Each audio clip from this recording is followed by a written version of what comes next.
Hello and welcome to Ciderwitz Field on the campus of Martinsville High School for a conference matchup where the Artisians host the Woodmen of Greenwood.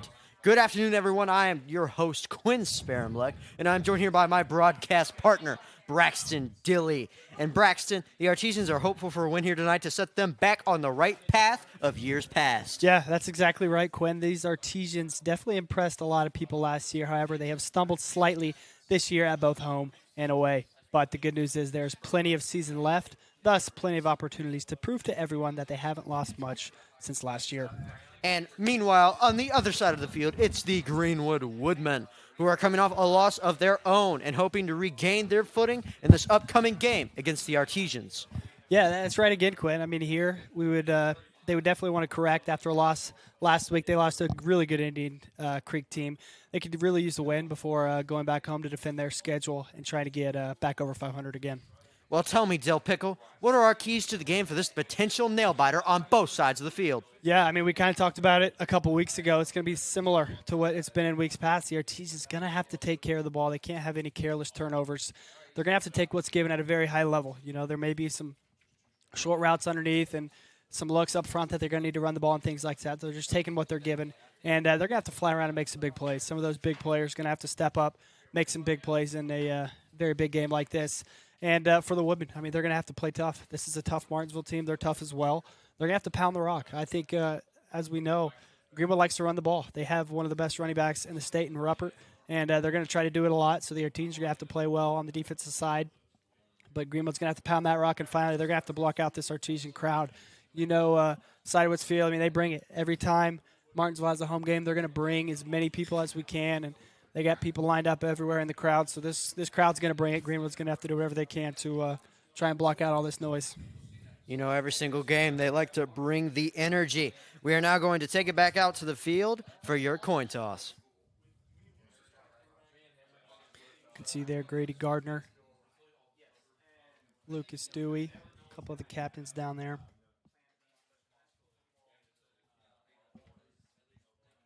Again, the Artesians really like to be aggressive on those coin toss. Try to get the ball when they can.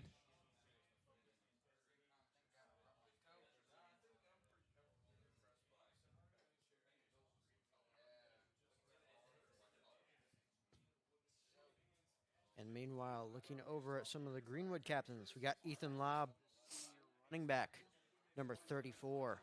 Number 13 for the Greenwood Woodmen, Gunnar Rupert, another top running back in the entirety of the state of Indiana. Going to be a tough watch out there for the Artesian team. Going to have to watch him all night. Absolutely. I mean, he's one of, as you mentioned, one of the best running backs in the state. He can get north and south pretty quick. Tough guy to bring down, so the Artesians definitely going to have to hone in on him defensively, try to get him down, one or two guys. He's usually not going to go down with one guy trying to arm tackle. They're going to have to get as many guys as they can flowing to the football, trying to bring down that big man. And I think over on the Woodman's side, they're going to try to get the ball to him as much as possible. He makes things happen.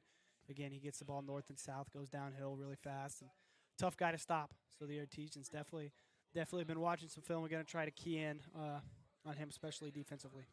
And it looks like your Artesian team will be the one receiving to start us off in this first half. And you got to think Coach Duggar has to like that, getting the ball off first, trying to set the tempo for this Greenwood team to try and keep up and defend home crowd. Absolutely. I mean, anytime you can get the ball when you're home, you get the chance to set the tone and how you want this game to be played. They got the ball a couple weeks ago against Bedford. Not an ideal first drive. So I think this is another opportunity to not only start off this game, but really start off the season at home on a good note. You know, you have a chance to drive it all the way down the field and hopefully punch one in here.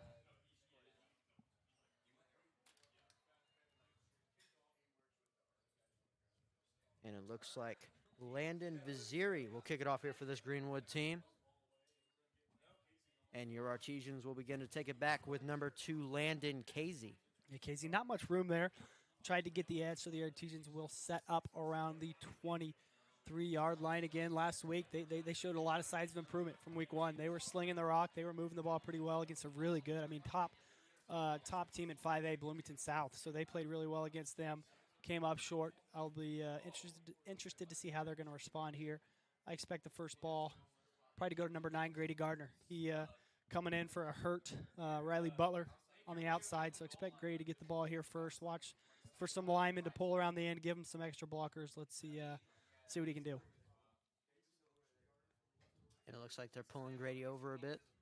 Handing it off to Grady Gardner, who finds an open hole early on, and he's making his way all the way down the field, avoiding all sorts of Greenwood defense, just making people miss left and right, and he gets stopped at around the 40. And that is a nice first play there for this Artesian team by Grady Gardner. Yeah, a little misdirection. You know, he goes in the backfield, kind of going to the right side. Some Greenwood people flow that way, and then just when you know it, you got a couple guards, you got the tight end pulling to the left, you give it to Grady on a counter, and he just takes it right up the field.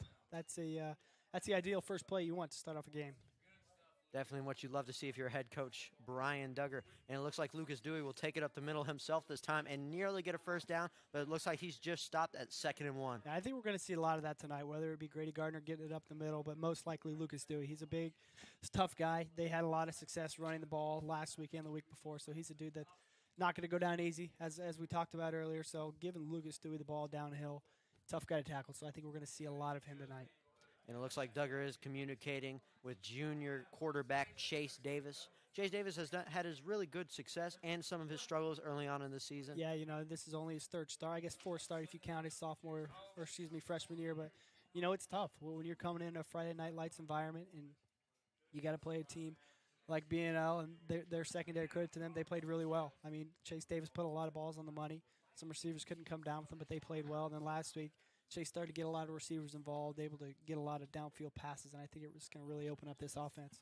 When you have the deep ball threat like that, then you gotta respect it and cover deep, and then you got Lucas Dewey down low in the middle. So a lot of good things coming for the Artesians. This first drive, definitely what you'd want to see for this Artesian team. If you're the Artesian home crowd, just getting downfield, pounding the rock early on against this Greenwood team that seems to have no answers for Lucas Dewey and Grady Gardner. Yeah, and I mean, they're doing the right thing. You know, they haven't had any negative plays yet. They're not shooting themselves in the foot, and you give it to Dewey, and he's just going downhill. Credit to the O-line, making some big blocks. Dewey, nice read there.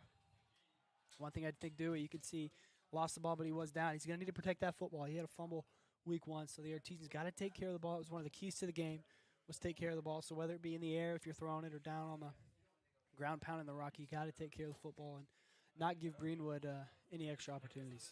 Turnovers were definitely a problem week 1, but the Artesians try to rectify that in week 2, and now here in week 3, they're trying to be a little bit better. A little bit of a problem there for Lucas Dewey as he went down, but luckily he got down before the ball fumbled out of his arms a little bit, and the Artesians now with another first down, inching ever closer to that end zone. Yeah, they'll get 5 extra yards here from the encroachment, I believe, on the defense. The Artesians, they like to do a lot of no plays, where they try to snap the ball, try to get the defense to jumping right there.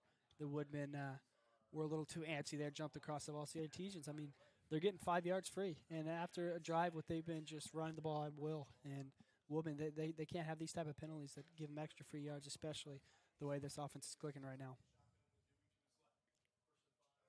Greenwood's line shifting a little bit there as they bring more people in, sensing the run as Grady Gardner takes it outside and runs into the end zone for a touchdown, but we do have a flag on the play. There is a flag. Dewey did get the edge. That was really well blocking up front. Dewey read it well, popped the edge, but it was a hold against the Artesians, so wipe off the touchdown, and the Artesians will have to try this again. Definitely not what you'd love to see, but they've marched the ball down so well. The only thing that's really stopped them so far is themselves. So if they can avoid penalties like that, which can be very costly, they can hopefully run up the score on this Greenwood team and hopefully get an advantage early on. Yeah, and I think shooting themselves in the foot, I think that may be the only thing that's going to beat them tonight, especially offensively. This offense has shown that they got weapons. They got dudes that can make some plays. And right now, the only thing that's seeming to stop them is a penalty like that. And you gotta control what you can control. And those type of controllables, you really gotta try and stress to your team not to make any of those mistakes, especially early in the game. And now it looks like the Artesians trying to get Greenwood to jump off sides once more, but Greenwood is not taking the bait. And now snap back to Chase Davis, who launches one over the middle and is nearly intercepted by Greenwood's number 8, A.J. Higgins. Yeah, Casey tried to get the poster out there. He had to step on him if he would have thrown that ball a little bit deeper, but you like the route there by Casey. Tough throw, and Woodman kind of where they needed to be when a ball like that's just a little bit underthrown. Woodman almost came up with a pick. Artesians very fortunate there. Now 2nd and 12 here for the Artesians. Chase Davis, almost a costly throw there, but now handing it off to Lucas Dewey, who runs straight into a Greenwood defender, number 34, Ethan Lobb. Yeah, credit to the D-line of the Woodmen. They got home there. Saw a little bit of daylight there from Dewey, but then he kind of tripped up there. So Here we go. Just when you thought the Artesians marching all the way down the field, we got a 3rd and long here.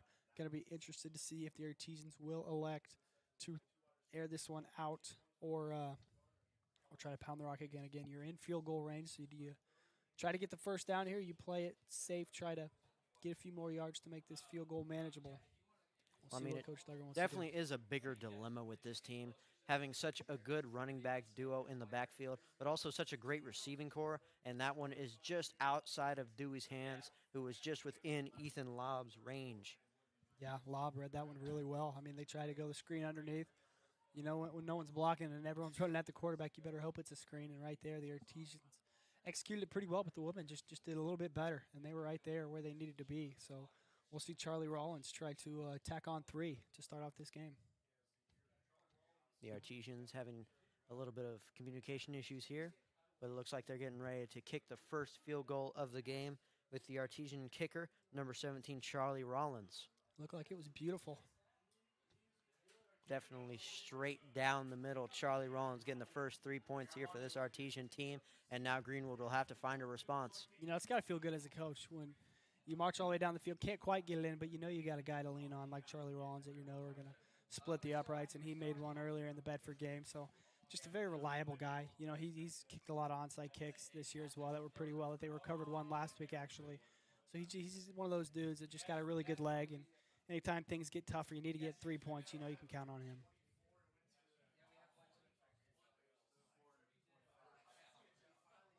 And as you said, leaning on a guy like Charlie Rollins, who last year had one of the most kick yardage in the entirety of the state of Indiana. Definitely one of the great utility weapons that you have in your back pocket, kind of like a Swiss Army knife of choices.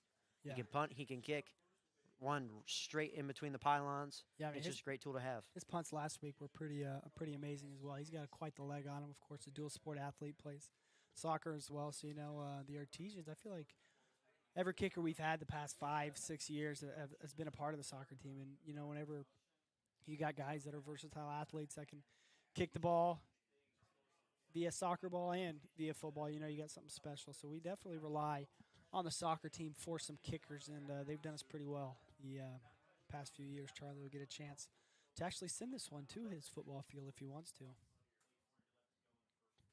And we will see what Charlie Rollins chooses to do here with this punt as the Artesian team gets ready to kick off.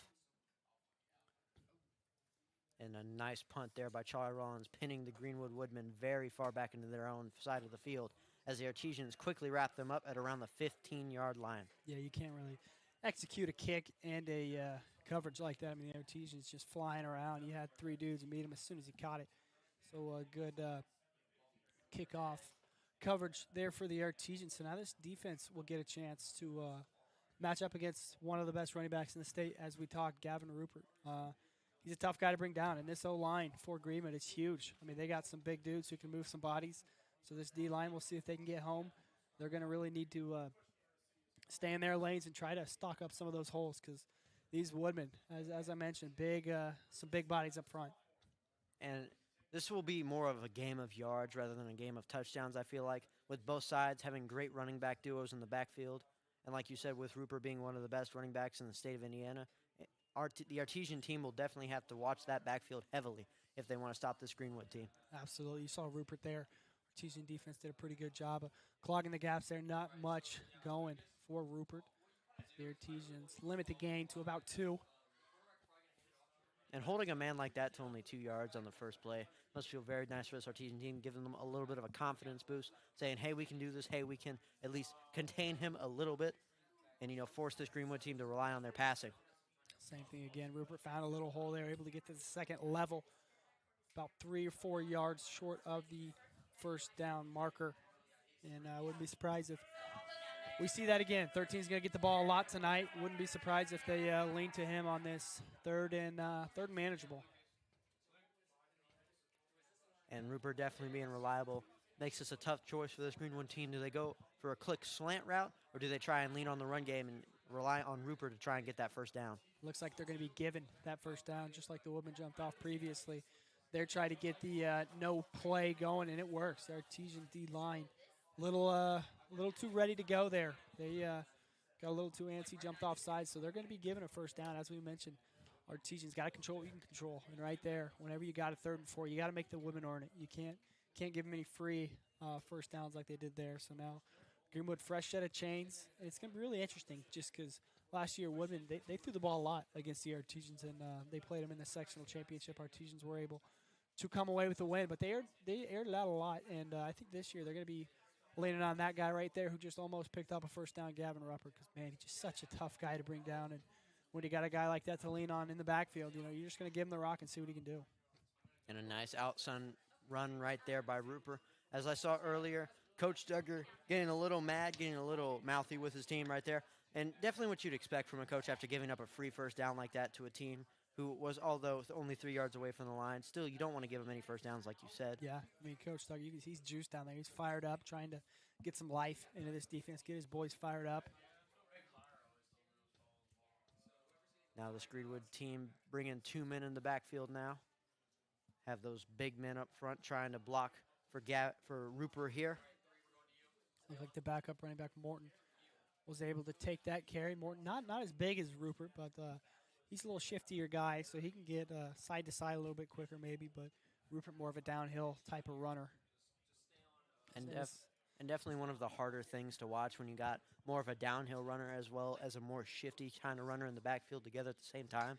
And just having an all-around powerful offensive line who can both with push. This offensive line, yeah. I mean, they're going to try to run the ball a lot, and you can't rely on Rupert every single carry. You're going to have to give him a break here and there so a guy like Morton can come in and give you a little bit of different type of running.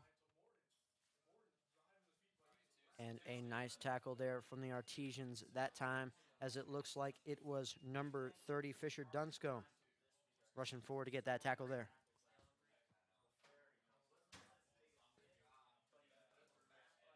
Looks like Rupert's still going to be out here for this 2nd and long play. Morton, most likely, again, the women haven't aired it out yet today. We've seen just runs. So wouldn't be surprised if they keep that thing going. And it looks like Morton this time going on the outside once more, brought down just before getting the first down. And it will be a 3rd down here.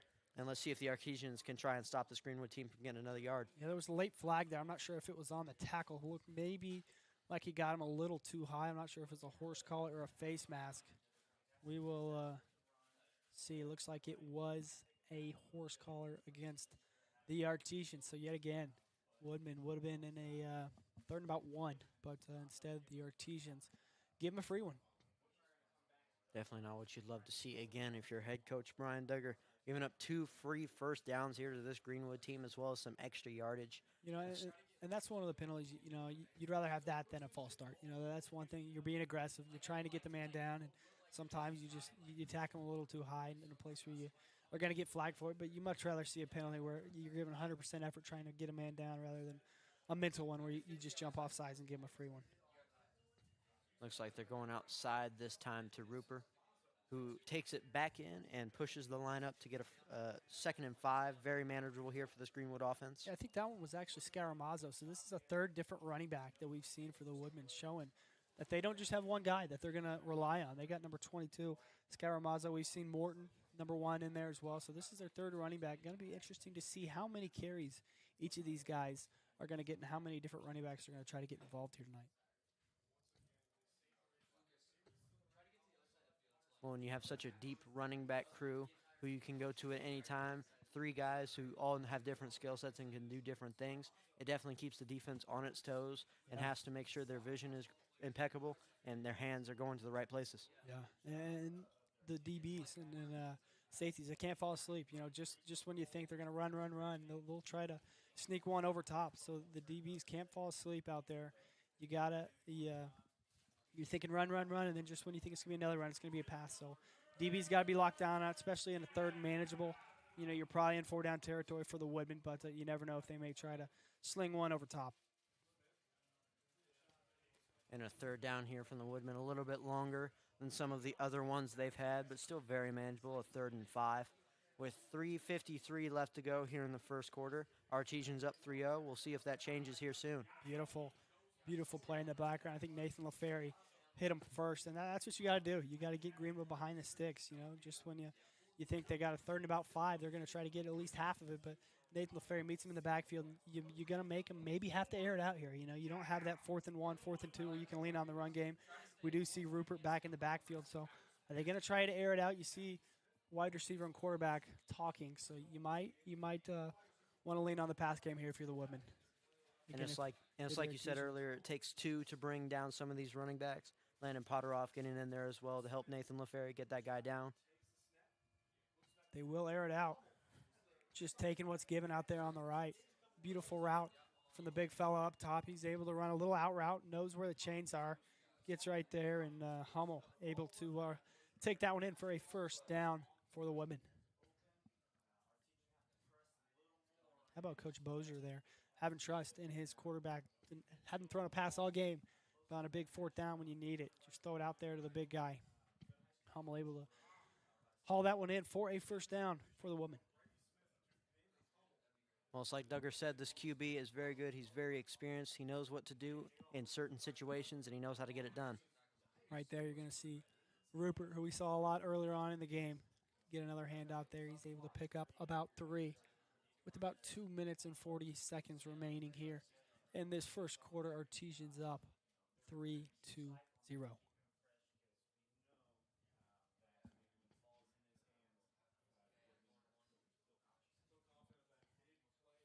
like the Woodmen getting a play in here. Rupert's still in the backfield. Again, this sides of the Greenwood O-line, they are a big core of O-line, and if I'm Coach Bozer, I wouldn't mind running behind those dudes all night either.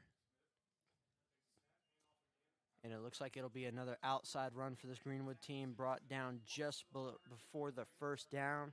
Now here, a 3rd and 2 or a 3rd and 1. This Greenwood team being stopped again just behind the chains. And it looks like this Artesian team will have another chance to get this Greenwood team off the field with only a field goal. They sure will. I'm really impressed with running back there, Rupert's eyes.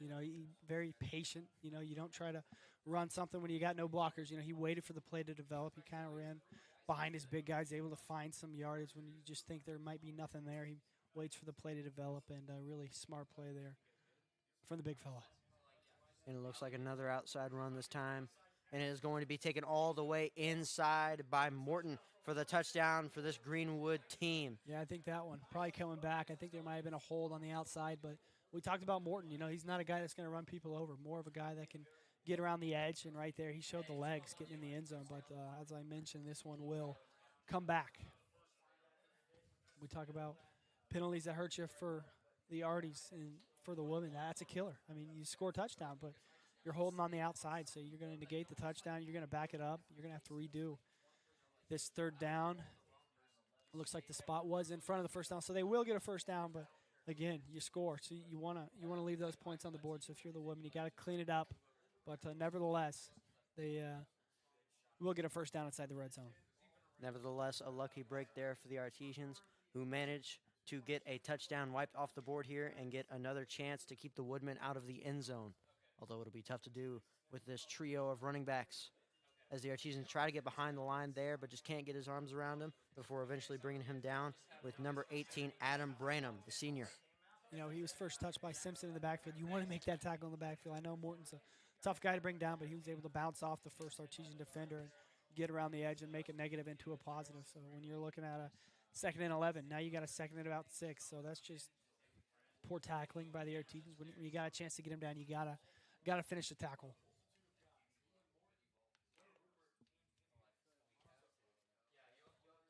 And with pretty much the only passing play being earlier in this quarter, you have to almost assume at this point that they will be running the ball, which they do, and but only to be brought down again by Adam Branham on the east side. Yeah, just when you think they're just going to pound, the quarterback's going to fake the handoff, take that one himself, and he almost got around the edge. But credit to Adam Branham staying home back there, knowing that you may get some activity out there. Probably not a lot, but you got to stay on your toes. You never know when it's going to come over and come your way. And now the Artesians gifted another chance at trying to keep this Greenwood team out of the end zone and limit them to just a field goal. Looks like this will take us to the end of the quarter. Greenwood not going to run a play. So when we come back in the second quarter, the Woodmen will have the ball in the red zone, threatening to score. You are watching Martinsville Artesian football on the MHS Rewind YouTube channel and IHSAA TV.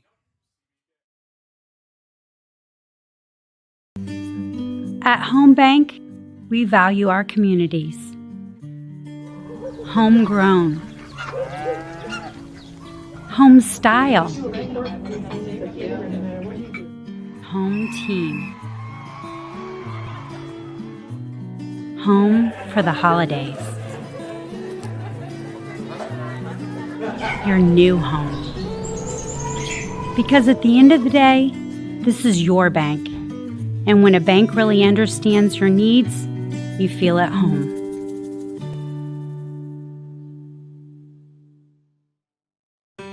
Inspired by touch, by play, by listening and laughter.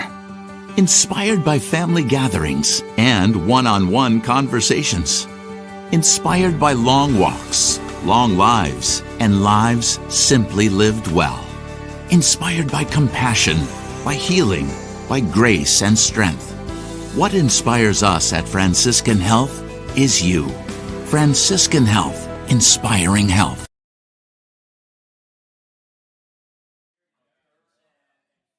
We are back here at Ciderwoods Field. The Woodmen in the red zone here with about a 3rd and 4 as we are just starting this second quarter of play. Artisians only had one possession. They were able to march it all the way down the field, not able to get it in the end zone, but they relied on Charlie Rollins, who put it through the uprights. So now the Woodmen trying to get this first down and maybe even a touchdown here. Artesian defense, this is going to be really big. Can they step up?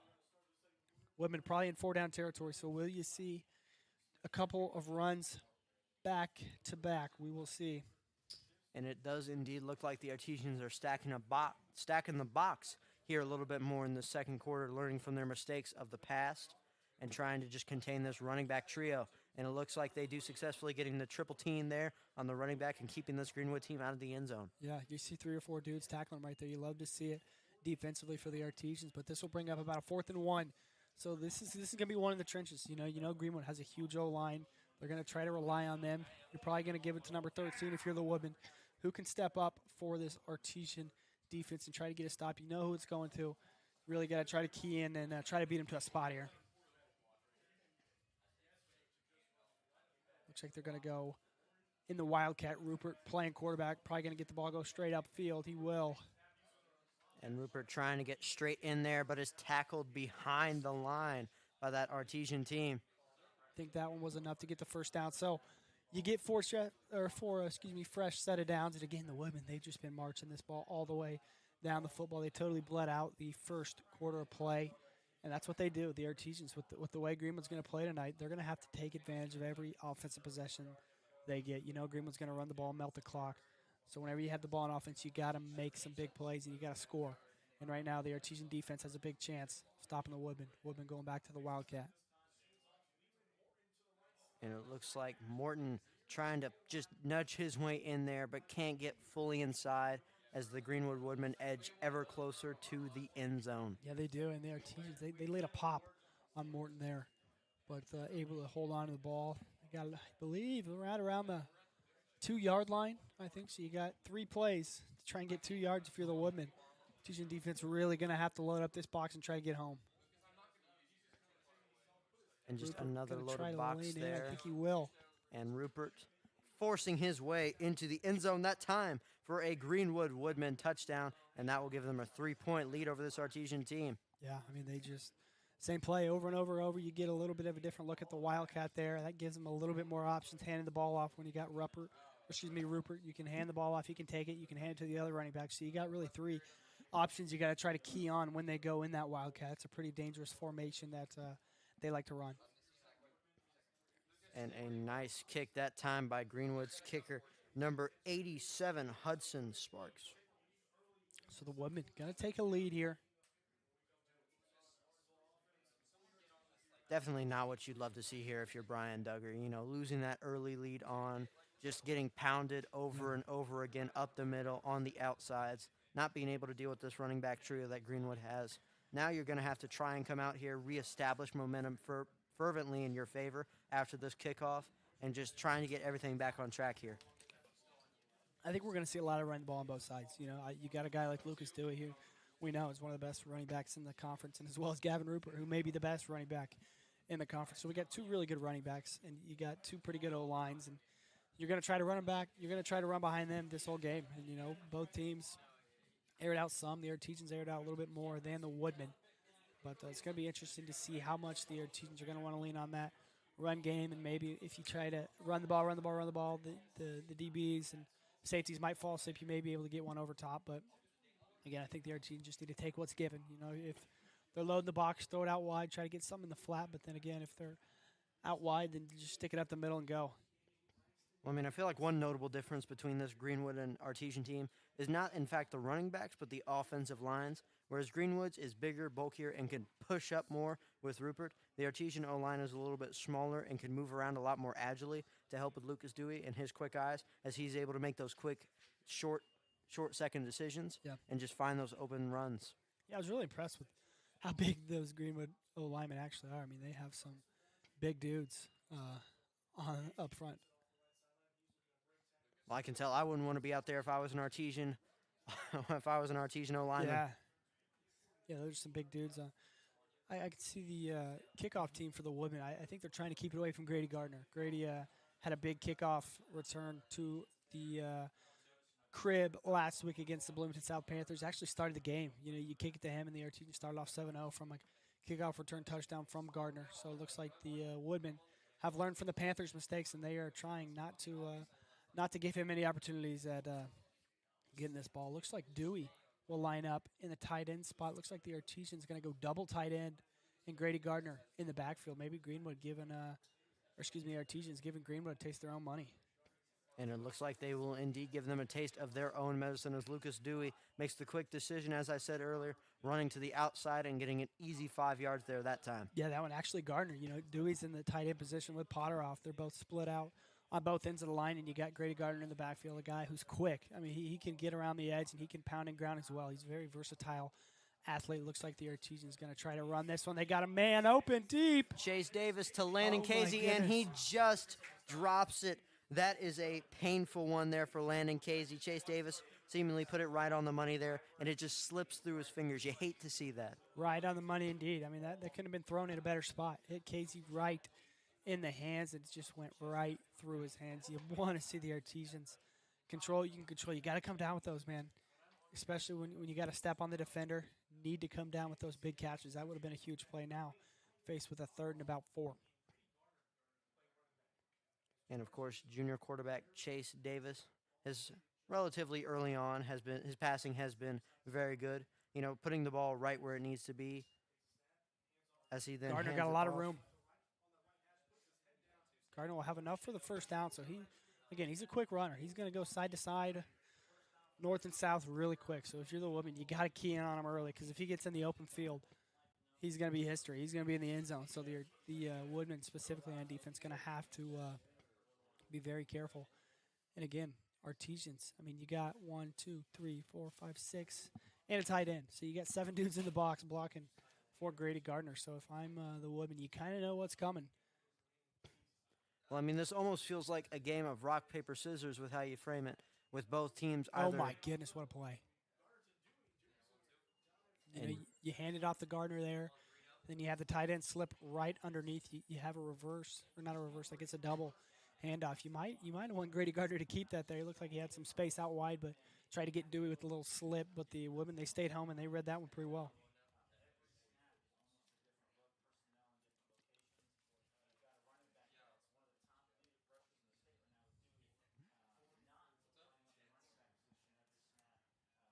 Looks like Gardner going to go back out wide.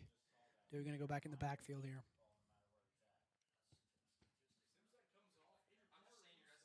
And it looks like it may be another run here for this Artesian team, as Lucas Dewey tries to take it on the outside, but gets stopped by this Greenwood D-line, who just wraps him up there very quickly, not allowing much. What a hit from Blaine Littell. He absolutely met Lucas Dewey in the hole there, and he flattened him.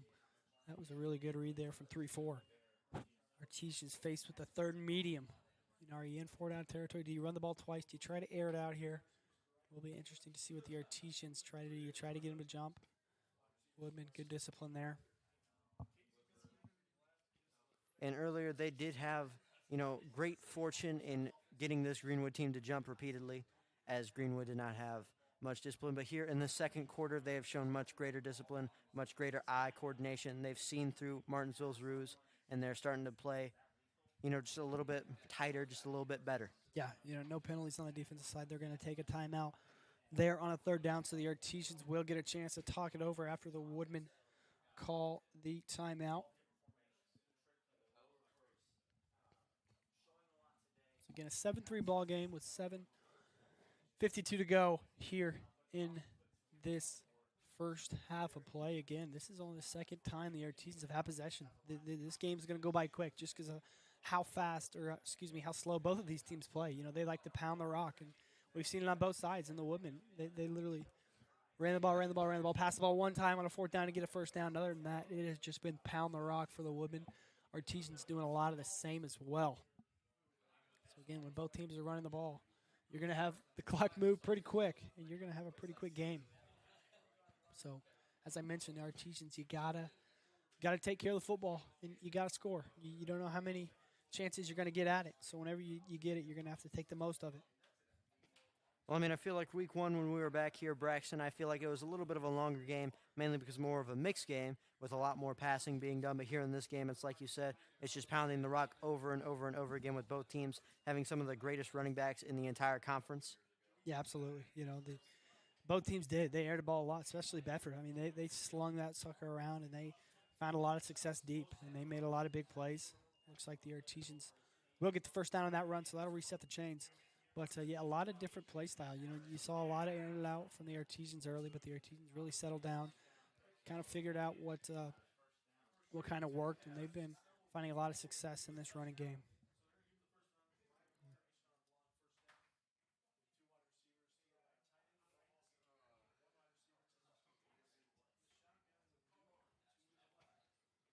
And it looks like Chase Davis getting another opportunity to throw my here. He's gosh. got a man deep, and that time it is complete to number 5. Jace LaFerry, that time nearly getting into the end zone for a touchdown there for the Artesians. Nice deep ball there from Chase Davis. Again, right on the money that time. Yeah, Chase has been on the money tonight. He's been throwing absolute lasers right there. You got to stop and go from LaFerry. You pump fake, defender bites. You got a guy running free. LaFerry able to get it and go. Credit to the Woodmen for chasing him down. It's going to be a 1st and 1. Dewey, can he punch it in? He will. Artesians jump out on top. And that is what you love to see. After a little bit of a disappointing first drive there, you come out on the second drive, answer Greenwood's touchdown with one of your own, with Jace LaFerry getting a nice deep pass there from Jace Davis before Lucas Dewey pounds it into the end zone for a first touchdown. One of the keys to the game was how are their teams going to make big plays? Who's going to step up, make a big play right there? Chase Davis. You had the beautiful throw early to Landon Casey. Slips through the hands. You bounce right back, and you throw an absolute laser to Jace LaFerry. He's 2 for 2, having perfect balls. And right there, LaFerry able to get that one and get it all the way down to the 1-yard line. Lucas Dewey does the rest. So the Artesians, just when you think they're down, and the Woodmen drive it all the way down the field and score, the Artesians respond 10-7. Just over 7 minutes to go in this first half of play. Woodmen will get another crack at this ball. And by the way they've been running it, you'd think that the Artesians probably won't even have another chance of scoring in this first half. So this defense really needs to step up and make a big stop here right before halftime. And I feel like if the defense makes a big stop here, maybe if they have enough time, the Artesians could start airing it out a little more towards the end of this second quarter, try and get in the end zone again or in field goal range, and if not, at least try to establish momentum going into halftime. Yeah, I think if the Artesians do get the ball, it won't be with a lot of time. So I think you're right. If they do get the ball, they may have to lean towards the passing game and try to score quick if they get the ball back. Rollins set to boot this one for the Artesians.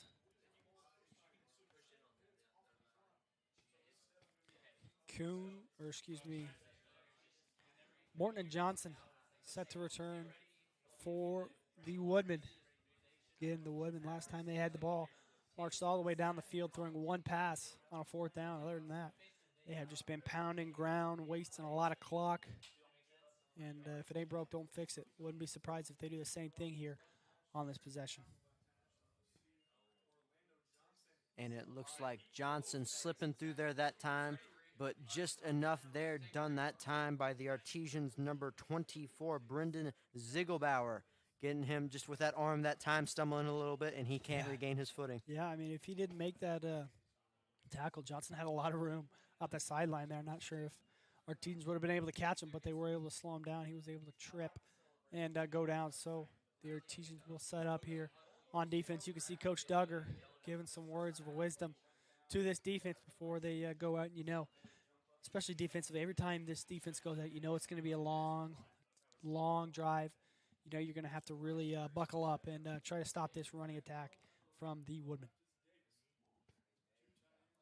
And we'll see what this Greenwood team has in response to Martinsville's touchdown earlier in the second quarter, as Greenwood's number 22, Scaramazzo, brings it out again. He's basically the third punch in this three-headed monster that Greenwood has here, with Rupert, Milton, and Scaramazzo making up a backfield that the Artisians have so far dealt with pretty well.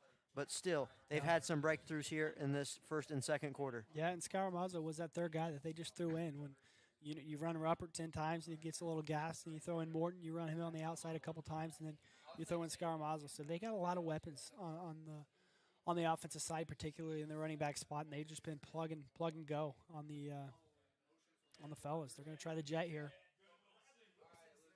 And it looks like he's caught there early on that time by this Artesian defense.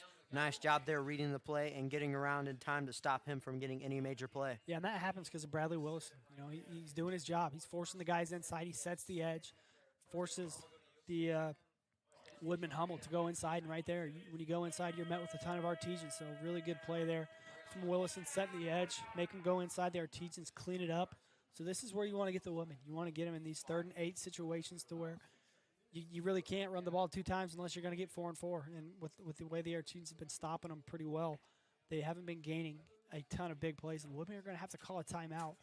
They looked a little flustered trying to call something.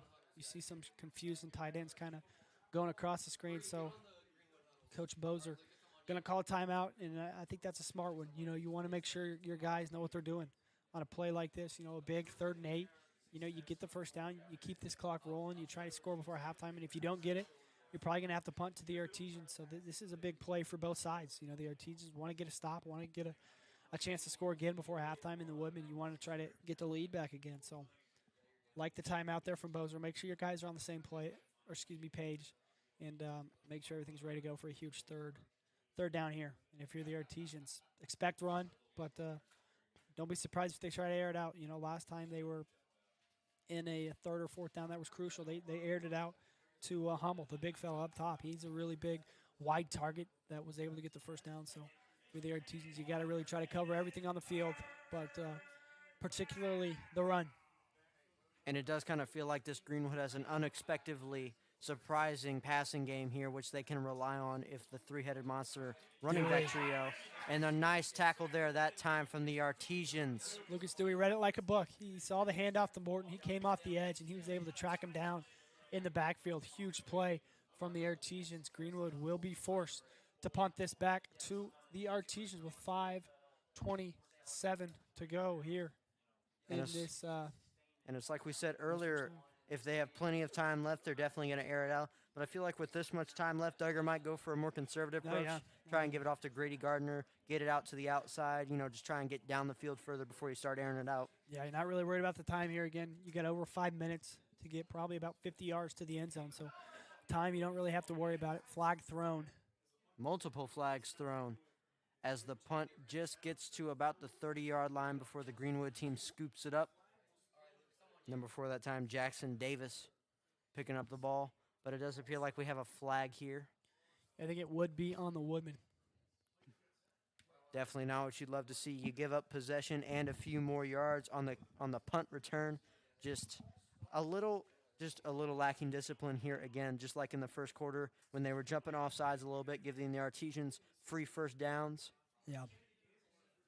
Just not what you'd love to see. Looks like the ref will go talk to Coach Duggar, see what he wants to be done here on this penalty.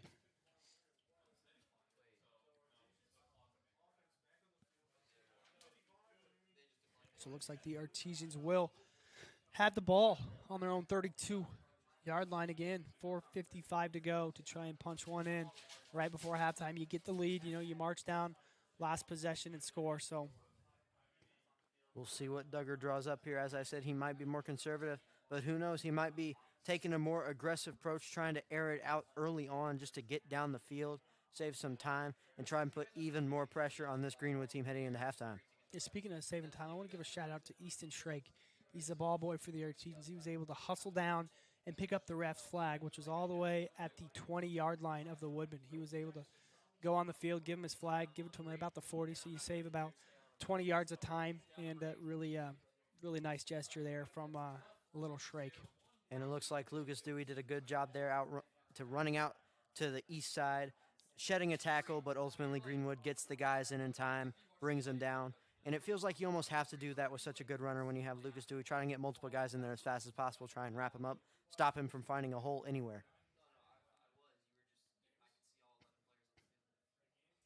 And it looks like Dewey will have it again as he finds a hole this time and brings it way up to near midfield here for the Artesians with only 4:15 here to go in the second quarter.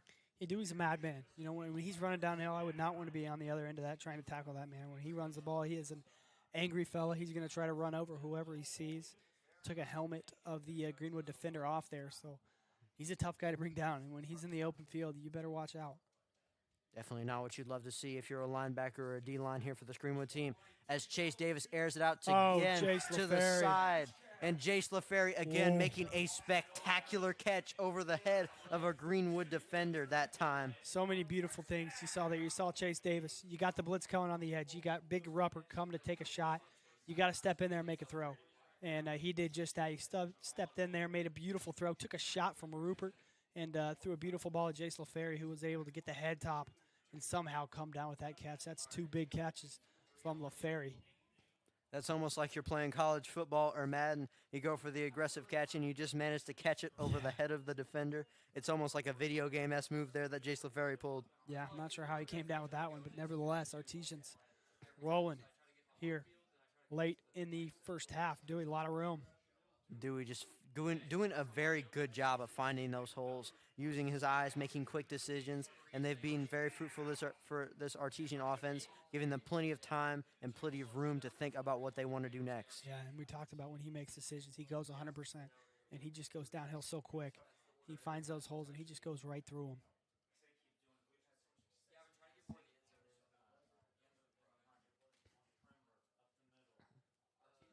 The Artesians shuffling some people here around at the offensive line before handing it off to Dewey, who manages to find another hole again, manages to shed one tackle before being brought down by two Greenwood defenders there. And, just the ability to shed tackles is another great ability that Dewey has. The ability to get extra yards even when you think you have them. Yeah, shout out to Landon Potteroff, tight end there. He was able to go and do a nice cut block on the end. He took a pop on the end, and Lucas Dewey able to go right underneath him there for a solid pickup. So, again, the Artesians got to think about maybe milking some of this clock here. About 2:25 left to go before halftime. Artesians got to take a shot in the end zone, wide open. Casey. And Casey doing a good job with his hands that time, catching a corner catch for another touchdown here for this Artesian team, putting them now 2 possessions up over this Greenwood team. Beautiful route concept. You got a guy going over the middle, trying to get some defenders confused, and you have Casey running the corner out. Beautiful ball. Chase Davis has been throwing absolute dimes today, and right there, that one right over the head of the Woodman defender. Landon Casey catches it standing up. And definitely nice vertical ability there from Casey to just reach up, grab that ball without even having to get on his tippy toes for that one. Just a great ability of hands and length there.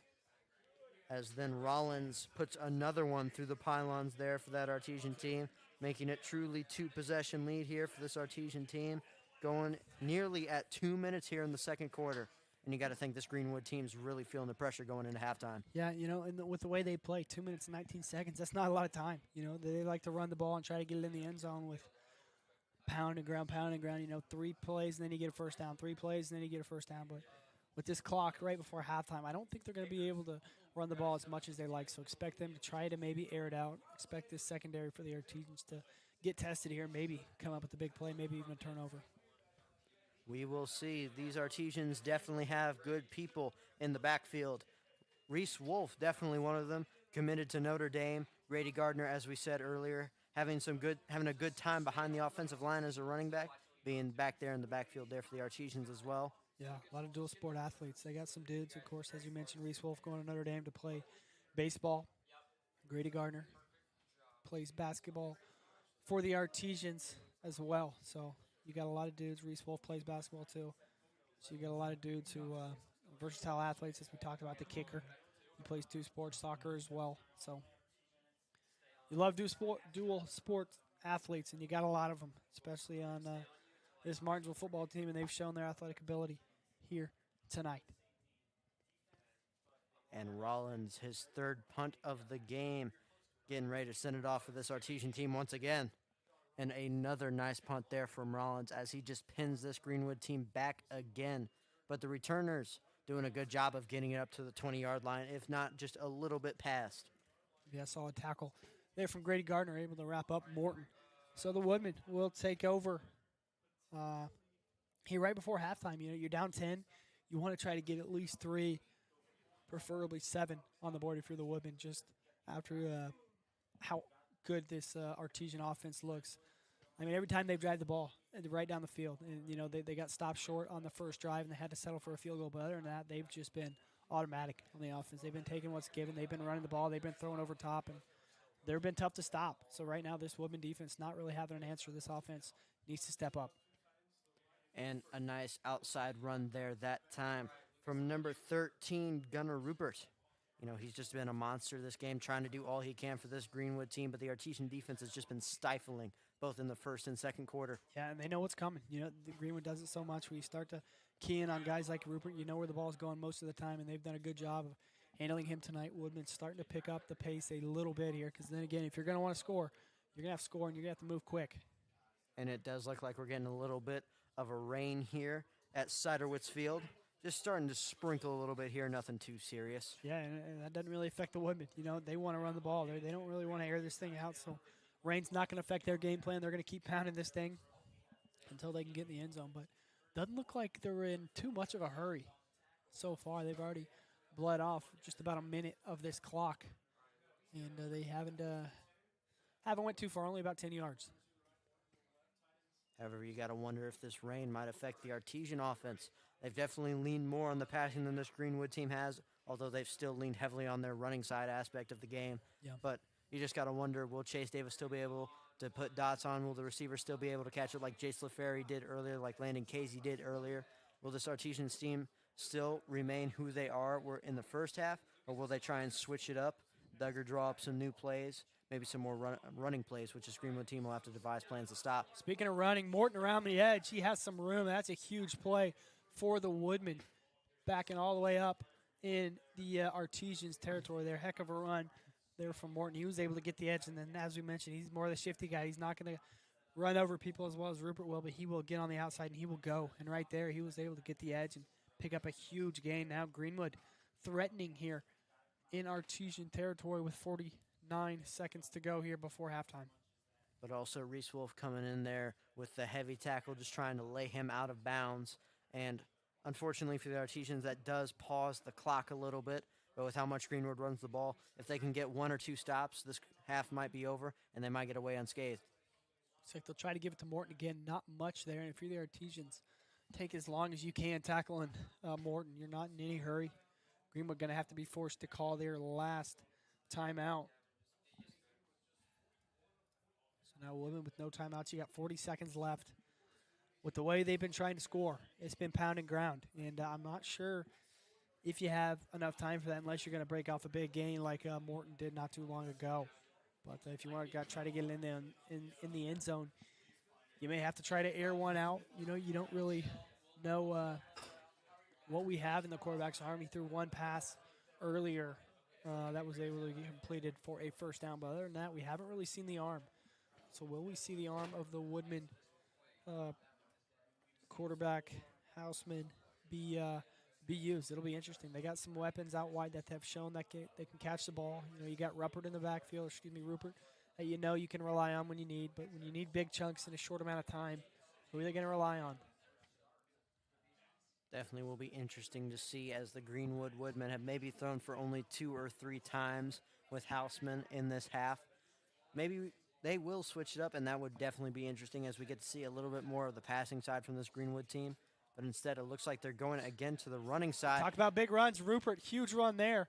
Touchdown saving tackle over there by the Artesians. Let's see what number that was. I think it was 22 for the Artesian, Jackson Phelps. If he would have made that tackle, they would have been probably scoring. But again, Greenwood, no timeouts, 30 seconds to go.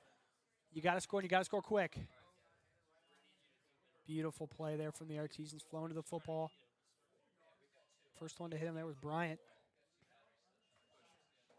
And about 17 seconds left for this Greenwood team as they try to hurry out there, spike the ball a little bit, stop this clock, push them back a little bit. Now 3rd and 7 here for this Artesian defense to deal with. Yeah, however, that's the right play. You got to stop the clock somehow. You got 15 seconds to try and score. They spike the clock to stop it, so they get a chance to catch their breath here. But you got a 3rd and about 8, and you got to get about 12 yards to punch in the end zone. If you're the Artesians, 2 stops, you get to halftime pretty much. However, this could end in 1 stop if the Artesians get a good enough play here. And it looks like they will be locking up there, and it might be a little bit of DPI there, defensive pass interference that time by the Artesians. Not what you'd love to see, but it does prevent the touchdown. Yeah, there was a flag thrown. I think he caught it, but maybe his feet were not in bounds. They haven't signaled a touchdown yet. It does look a little bit like DPI, so this may move the Greenwood team even closer to the end zone, and that's not what you'd like to see if you're this Martinsville defense.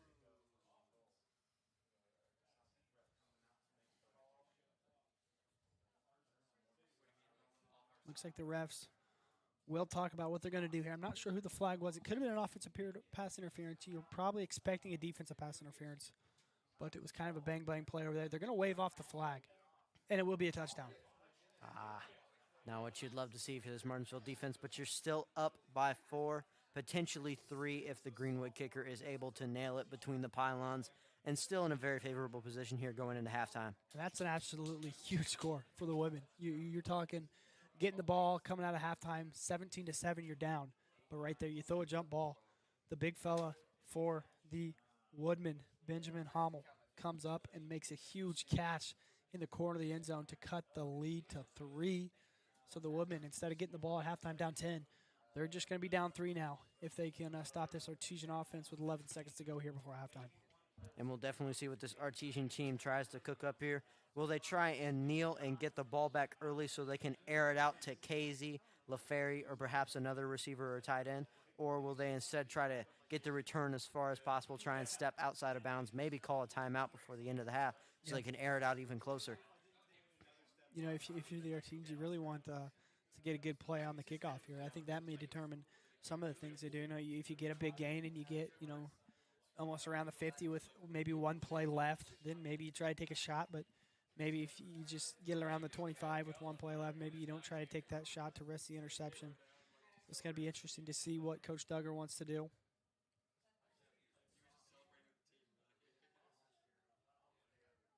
Again, the women have been kicking away from Grady Gardner all night. I expect them to do the same here again right before halftime. So 11 seconds to go. You maybe have time, depending on how deep this kick and how much clock runs off. Maybe you have time for a play, maybe 2. But again, the Artesians could just elect to get the ball here and take us to halftime. We'll see.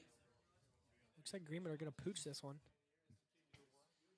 And a little bit of a shorter kick that time by the Woodmen. A little bit of a fumble that time by the Artesians as they try and get as much on the return here as possible. Shaking and baking there as a flag is thrown down on the field as the Artesians try to push as far as they can down the field.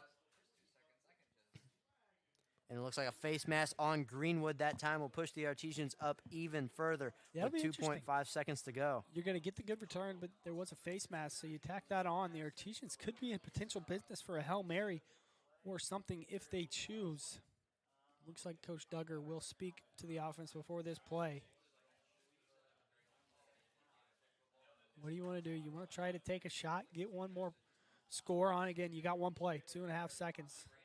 Do you try to just run the ball, see if you can escape with some yards? Do you try to take a shot? I don't know. It looks like the Artisians going to run a spread formation with Potter off out wide and Casey lining up directly behind him. They're just going to hand the ball off here for Dewey. And it looks like Dewey's running straight up the middle there. Nice rush that time from Dewey. And that will end our second quarter here at Ciderwitz Field. The Artesians up 17-14. You're watching Martinsville versus Greenwood on the MHS Rewind YouTube channel and IHS AATV. We'll see you at the beginning of the second half.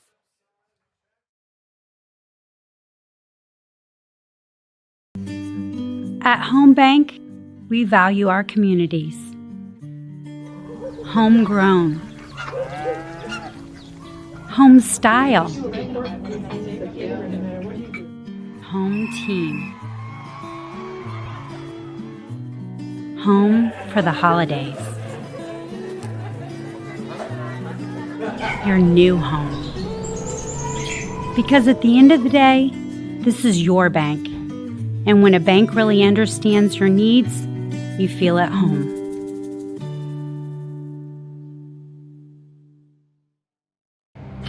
Some see a student athlete working hard in the weight room. We see a future leader learning there are no shortcuts to success. Some see a start to a swim meet. We see the starting blocks for life. Proud to keep education in front of athletics since 1903.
Hello and welcome back to Cider-Wits Field here on the campus of Martinsville High School, where the Artisians are up 17-14 over the Woodmen after a very tough and gritty first half. And Braxton, could you tell me a little bit more about that half? What happened? What did the Artisians do well? What did the Greenwood Woodmen do well? What could both sides work to improve here going into the second half? Yeah, well, this is a good football game so far. I mean, we have two teams really competing here tonight. They both playing really well so far, the Woodmen. They've been leading their hat on the run game. They've passed the ball one time tonight, and they were able to complete it. But other than that, they have a three-star running back in Gavin, Rupert, Morton, and Scaramazaro. And those three have just been absolutely tearing it up on the field. I mean, they've been taking turns, Rupert getting the majority of the handoffs, and they've been marching down the field doing really well. And they were able to get a last-second touchdown in the end zone. Their actually second pass of the game. They threw it up to the big fella, Benjamin Hummel, who was able to come down with it. So Hummel, they passed the ball twice, both to Hummel. And that was a huge score. I mean, the Artisians, they've been kind of mixing it up. They've been running the ball, had some success. They've had some success in the air. Jace LaFerry's had a couple huge catches and that have really set up the Artisians. And in the scoring, Dewey's had a couple of touchdowns. And both teams, I think, are playing really well. And right now, the Woodmen, they show that they can pass it a little bit if they need to. They had the one big pass at the end that really, really made this a ball game. You know, you're talking a 10-7 game coming out of halftime, and now we are at a 3-point game. So you go from a 10-point to a 3-point based off that touchdown, and the Woodmen are going to get the ball coming out of the second half. So they played a good half, so do the Artisians. It's going to be interesting to see what the Artisians are going to do defensively. You know, the Woodmen want to run the ball. How are they going to stop that? And then defensively for the Woodmen, I mean, this Artesian offense has shown that they can score on all levels. You know, they've aired it out deep to Jace LaFerry that have really costed them. The Woodmen, they can't really stop that. And, you know, just when you think they're going to keep airing it out, they're going to hand it off to Dewey. You've shown Grady Gardner getting some handoffs too. So a lot of weapons for this Artesian team. And the Woodmen, they have weapons in just different ways. They like to run the ball. The Artesians shown that they can do a little bit more than running this far. But we're in for a ball game, 3-point game here at Cider-Wits Field, opening of the Mid-State Conference matchups. Again, this is the last time that the Artesians will play Woodmen for the Mid-State as they are moving out of the Mid-State next year. We will we will add Bloomington North to the Mid-State after this year. So not going to see this matchup much anymore after this year. So you won't be having a Week 3 Woodmen Arties matchup like we have the past, I don't know how many years, as long as I've It definitely been a part of this program. They've been playing each other Week 3. You know the Woodmen are coming around. You know you're going to have to stop a pound and ground team. And next year that's not going to be the case. They're going to join a different conference. Artesians will face Bloomington North Week 3, so that'll be an interesting change for Martinsville. You know you're used to that Week 3. You know what's coming, but now you have to play Bloomington North, who the Artesians scrimmage a lot in the summer. They usually scrimmage them at least once a year, so that'll be interesting to see. Again, next. And for the rest of the schedule for the Artesians next week, they're at Decatur Central. Definitely will be a tough one for the Artesians to pull out, but it was a tough one last year. They managed to pull out by the skin of their teeth with a miracle as Rollins sends us off into the second half here with a nice punt again. Just a reliable puncher here for this Artesian team. Then after Decatur Central, Franklin Community at home here at Cider-Wits Field. Be sure to check in our live stream on September 19th for that one. Yeah. Then Whiteland away the next week, which will be sure to be another tough game once more. Then Perry Meridian away on October 3rd. Home at Mooresville for the last home game of the season. Make sure to check that on the MHS Rewind YouTube channel and IHSAA TV. Battle of the M, baby. Battle of the M. Before finally wrapping up the season away at Plainfield. Yeah, Plainfield Artesian, that matchup towards the end of the year, the past few years have been a lot at stake. You know, the Mid-State Conference regular season champion has been crowned the past few times in that game. And right now, the Artesians trying to get off to a good start in the Mid-State Conference against the Woodmen, up by 3. Woodmen will have the ball to start off the second half. And the Woodmen having a great end to the first half last time, getting the touchdown, like you said, to cut the lead from 10-3. And now the Woodmen trying to keep that momentum going here in the second half while bleeding the clock even faster to try and run this game down and give the Artesians less time to respond. Yeah, I mean, as I mentioned, that score's huge. You know, you're looking at driving the ball down 3, and if you score, you take the lead, as opposed to if you didn't get that last-second touchdown, you'd be trailing from behind this whole second half. But they were able to somehow get a touchdown with about 15 seconds left. You can see Rupert has some room around the edge. And Rupert pushed out around the 45.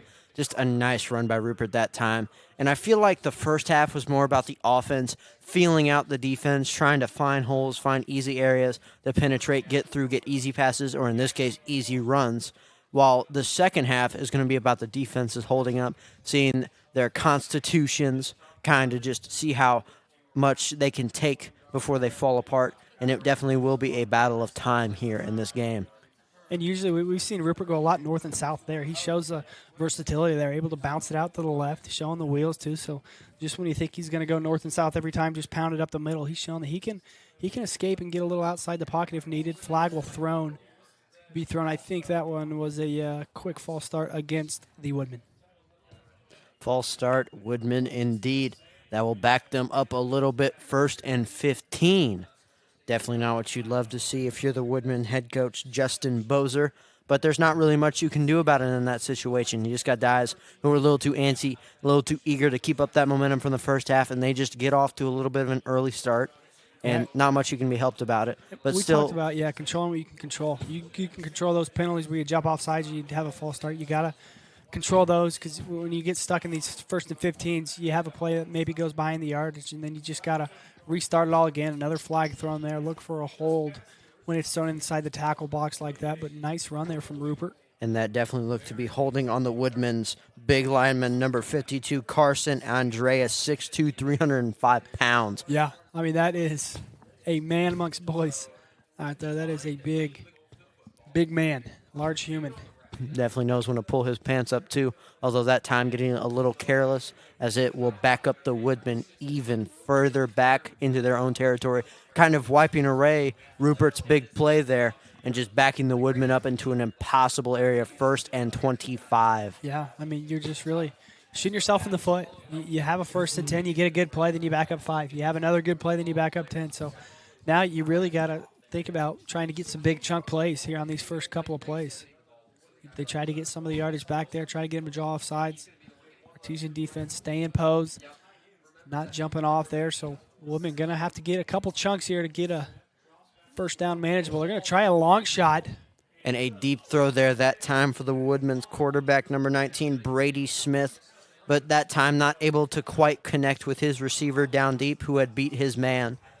And just not what you'd like to see if you're Coach Duggar, seeing your secondary get torched up like that and nearly having a nice deep pass there, which could have gone in for a touchdown, but luckily the quarterback just missed his mark and you were able to escape with an incomplete pass. And Howell had a step on him. You know, he beat him to the point of attack. He had a couple steps on him, but just overthrown there from the quarterback. And it looks like Milton trying to get some yardage for this Greenwood team. And a little bit of a fumble there by Milton as the Artesians are saying they've come up with it. The refs trying to get everybody off each other. I believe they do. And it looks like the Artesians. No, the Woodmen have it. They were somehow able to fall, and it looked like a couple of Artesians had the ball, but somehow Woodmen were able to come up with it. So now you got a 3rd and forever. You got to think they're probably going to pass this ball. You're not in 4-down territory. So you got to get a big chunk here. Look for big number 15 on the outside. They've leaned to him in the passing game all night. They've targeted him 3 times. They're 2 for 3 out wide. So expect the ball to go to 15. And a little bit of a substitution here for the Artesians. Lucas Dewey coming in for Nathan LaFerry. Definitely had some big hits earlier in this game, stifling on defense, as it looks like there is a quick tackle there by the Artesians, forcing this Greenwood team to take a punt here early in the 3rd quarter. Yeah, that was a huge tackle in the backfield. Artesians might have got away with the face mask there, but nevertheless, Artesians come up with a huge stop on defense. Woodmen kind of a couple of penalties that really set them behind the 8 ball there. They were never able to recover. So now you got a 4th and forever. You're forced to punt. Artesians have a chance to get the ball right around midfield. And the Artesian defense definitely a lot stronger here in the second half, showing they've plugged up some of the holes the Greenwood team exploited in the first half and definitely shown a lot more constitution here in the 3rd quarter. As the punt returner for the Artesians does not take a fair catch. Jace LaFerry going way on the outside, taking it far into Greenfield territory and almost kind of flipping the script here for this Woodmen team. As the Artesian crowd getting a little rowdy now, throwing some T-shirts up for this Artesian home crowd to enjoy. Shout out to old Bart Simpson. He's running on the field. He's got a Superman Martinsville cape on. He's got a cool-looking headset on with the horn. He's trying to get this crowd fired up. He threw about 10 T-shirts up in the crowd. The crowd's going. Bart Mercer. Bart Mercer's got him going. He's got a beautiful hat on, and this crowd, they got a couple free T-shirts, and they're feeling good. Definitely what you'd love to see if you're this Artesian team. Lucas Dewey taking it up the middle there, just powering through with that offensive line, pushing this Greenwood team back to about the 5, to about a 2nd and 5. And Braxton, if I'm this Artesian offense after having such a good defensive stop there that time by this Artesian defense, you got to think, at what point do you start trying to air it out a little bit more, trying to put even more pressure on this Greenwood team, or you try to keep it on the ground, try and bleed that clock even more, giving yourself less time to work with, but also putting some even more pressure on Greenwood? Yeah, I think you really just got to take what's given. You know, if they're going to load up the box, throw it out wide, try to win a one-on-one matchup, but you know, if they're not loading up the box, and you can just hand this thing off and try to get as much yards as possible. And I think they're just going to kind of see what the defense is looking like, take what's given. However, it does look like they were given that time a penalty, which backed them up about 5 to 6 yards, back to about where they started, wiping away the play Lucas Dewey created there. Not what you'd like to see after such a great defensive stop, but still a lot of manageable room to work with here for Chase Davis and or Lucas Dewey, Grady Gardner. Yeah, not a killer penalty. I mean, you don't like any penalty there, but you're at a 2nd and 11. You know, you're not like a 2nd and 25 like the Woodmen were at last possession. And it looks like Grady Gardner will be trying to go outside, makes one man miss, getting it back to about where Lucas Dewey had us the first time, back up to a 3rd and 5. A very important third down here for the Artesians, cannot be understated with nearly 8 minutes left to go. He's a shifty man. I mean, right there, he's met in the backfield. He just puts one foot in the ground, able to escape, and he makes nothing into something right there. Great run there from Gardner. You're in a 3rd and about 5, maybe 6. So Artesians most likely going to try to get the Woodmen to jump here. If they don't, then you may want to think about airing this one out. Again, you might be in 4-down territory already. We will definitely see what happens here on this very crucial 3rd down. If they could get a 1st down, they'd definitely be within field goal range for Charlie Rollins, although they might already be at that point, as the leg on Rollins has definitely been an important factor for the Artesians tonight. Watch Gardner. Here you got Dewey lining up at tight end. Dewey lining up at tight end is definitely something scary. If you're a Greenwood linebacker, and you definitely know a big run is coming here from Grady Gardner, as a flag is... A timeout called quickly by Coach Duggar. Play clock was running down. He didn't want to have to take it 5 yards and have it a 3rd and 10, so he's going to call the timeout. 8:07 to go here in this 3rd quarter. Artesians up 3 with a pretty significantly big 3rd down in front of them. The clock running down there, so you got to call a timeout. You don't want to take the 5 yards. Coach Duggar has a chance to get his guys set and lined up where they need to be. And Braxton, in your years under Coach Duggar, I feel like you have gotten to know him better than most. What would you think he would be saying down to those boys if you were in that huddle? I think you got to control what you can control. I think he's telling them to all lock in. We need a couple yards here to get the 1st down. You're probably in 4-down territory, so you got 1, maybe 2 plays to get the 1st down. They really got to control the tempo here, and I think he's going to trust in his players. He trusts in his guys. He's going to give the ball to playmakers that he trusts and try to go make a play. The Artesians lining up again for a very crucial 3rd down. 8 minutes left here in the 3rd quarter. And, definitely putting a lot of pressure on this Greenwood team so far early on with a great defensive stop earlier.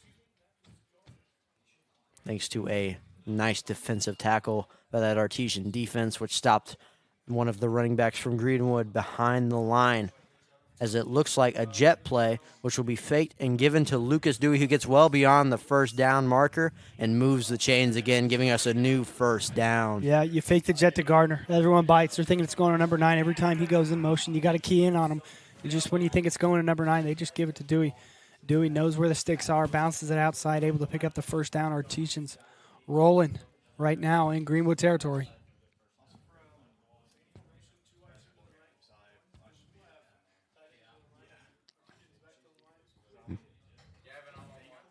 And I feel like one of the things that has been understated in this game is how well the wide receivers have been doing their job at their assignments, blocking and doing well behind the line as Jace LaFerry there gets about 6 or 7 yards to get around to second and third for this Artesian team. Yeah, LaFerry's had himself a really good night. There's another flag thrown, and that one was thrown to the moon.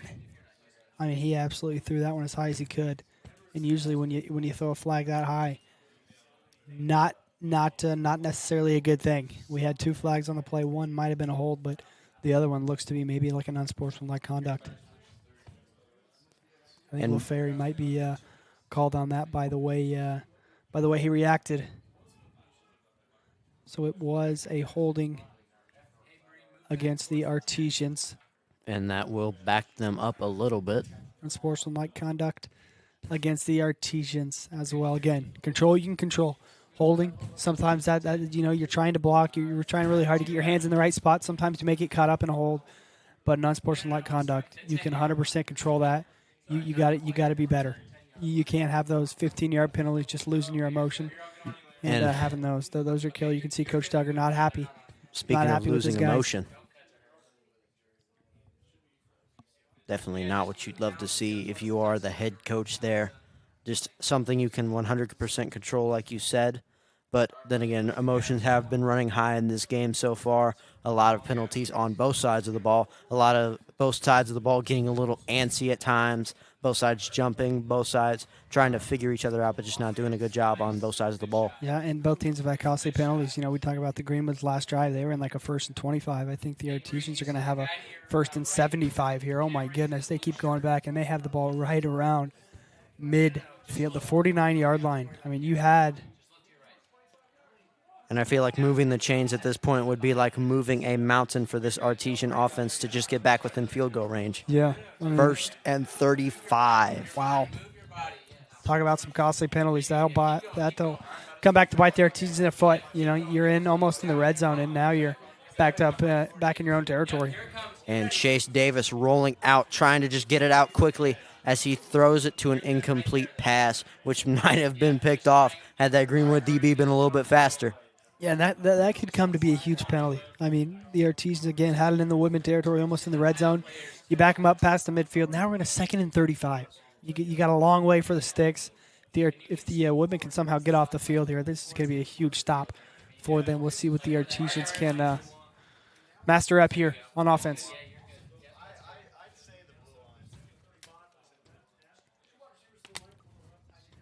And if you were Chase Davis, Braxton, what would be going through your head right now? 2nd and 35, just a mile between you and the markers. Just get the ball to your playmakers, whether that be Lucas Dewey, who's not going in very positive directions right there, or just give your guys a chance. Whether it be a ball out wide, go give your playmakers a chance to make a play, or give it to Dewey, or things like that. Artesian's gonna have to come up with something. You're at a 3rd and 43. That might be a record here at Cider Woods Field. I'm not sure I've seen a 3rd down quite that long. So the Artesians probably going to have some sort of a deep pass, maybe a screen underneath. And if I were the Greenwood DB, I'd definitely expect a lot of dig-out routes, a lot of coast. I'd stick all the way back by the chains almost. If you're going to get beat, don't let them beat you deep. Let them get something underneath.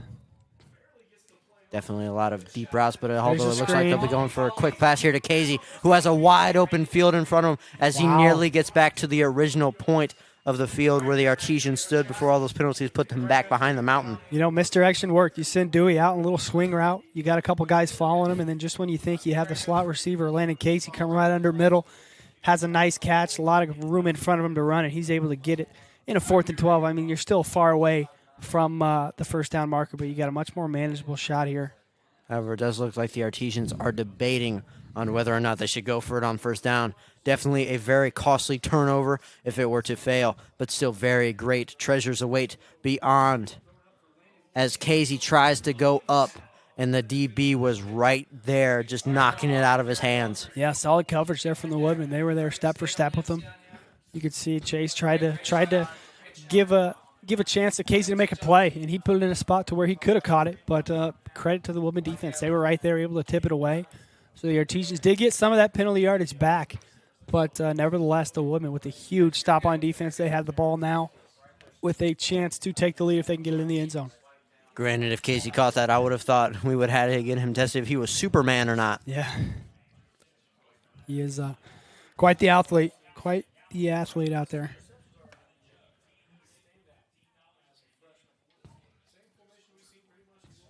So we're going to see Morton in the backfield. Again, we've seen Rupert, Morton, and it looks like Scarmazzo. Morton pushing it up for this Greenwood team, getting to about the 2nd and 6. Yeah, Morton, as we mentioned, he can kind of get out wide and show his wheels.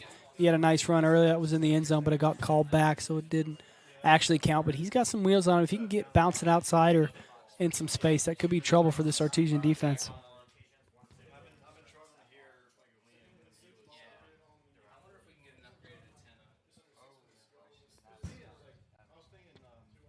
And I know you played a little bit of defense back in your day, Braxton. What would you be trying to do if you were out there trying to read this Greenwood defense, who has a very unexpected passing game and is still very dominant down in the trenches? Well, Quinn, I think we might have the football here. And it looks like there Artesians might have think been. they do, and they And it looks don't. like They don't have the ball. But to answer your question defensively, they just got to do your job. You know, if you do your job, if you're where you're supposed to be, wherever you need to be every play, things will happen good. You know, if you're guarding the right guy, if you're filling the gaps the right way, things are going to fall into place, and you're going to like the outcome. But if you start trying to do too much, you start trying to be a superhero or try to do too much, and that's when things start to get a little risky and some bad things happen. And it does look like they rushed it there a little bit as 13 goes out to the side and is stopped shy of the first down, as now will be around the 4th and 3 for this Greenwood team, and they will have their own choice to make, whether to go for it or whether to punt it away. You know, I think Coach Bozer, he's got some guts over there. I think he's probably going to go for this when he got a guy like 13 you can trust. And looks like they're going to bring in a couple of big guys. Got all the big fellas in here, and they are going to pound this rock most likely. You give it to 13, let him try to make a play. You give it to one of the best running backs in the conference. Let him see what he can do. 4th and about 1. Huge play for this Artesian defense. And it definitely does look like the Artesians are stacking the box in response, with the refs calling a stoppage of play. Looks like the Artesian defense didn't like what they saw. The women were going Wildcat. You have 3 running backs, which they shown later in that first half. They show that they can run that Wildcat, and they've had a lot of success off that. That's how they scored. One of their touchdowns was on the Wildcat, so they showed that formation. Artesian defense didn't like what they saw, so they called the timeout, try to get adjusted. Most likely going to see the same thing from the women. You're going to get 3 running backs in the backfield. You snap it to Rupert. You let him decide, do I want to hand it off? Do I most likely probably just going to take it straight up the gut, try to find a hole. And, again, you only need 1, so you just try to jump and try to get a first down, maybe a long 1, maybe 2. So the Artesian defense just needs to clog up those holes and try to make one big stop here on 4th down. Again, look at those big linemen for the women. They just got some big bodies up front. And anytime you got one of the best running backs in the conference, you know somebody's got to be working for them unnoticed. And those O-linemen have been putting in some work tonight, allowing Rupert to have some opportunities to run the ball. They're going to show the Wildcat again.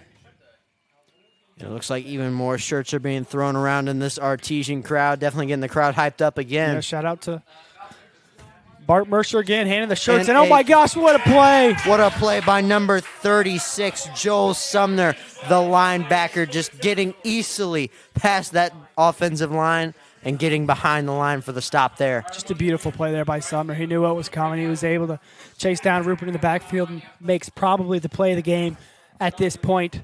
I mean, you're down. You got a 4th and long 1. You're trying to get the first down. You give it to your best player. You got blockers in front. And Sumner just makes a heck of a play going in the backfield and getting a tackle. Sumner is one of the clutchest dudes I've ever seen. Last year, he blocked a punt to seal the deal and give the Artesian offense a chance to score to win a regional title. So, and I definitely have seen clips of that being played on the big boards. Oh my gosh, we have some trickery. Grady Gardner going to try to throw it to Jace LaFerry short.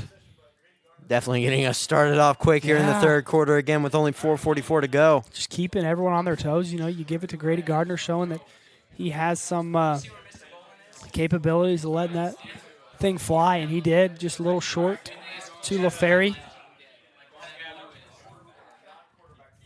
And Chase Davis definitely had some deep passes here. Some of them worked. Some of them fell just a little short. But overall, he has had a game tonight, throwing some nice passes here and there. One to Casey, one to Jace LaFerry, who had that superhuman catch earlier in this game in the second quarter. Doing nice. Hard, solid run, picks up about half the chains. Will give us a third and manageable here with 4:30 to go in this third quarter. So you got about 3rd and 5. You're probably in 4-down territory, so you don't have to pick it up all on this 3rd down play. You probably got a chance to get another at 4th down, but you want to get as much as possible here.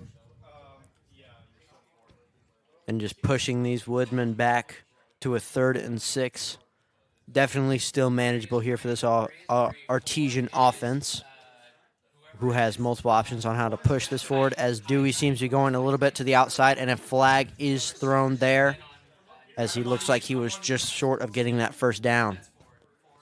Will be a holding against the Artesians. So again, another costly penalty. But that secretly could be a blessing in disguise. It gives them another chance to try and redo this play, if only backed up a little further.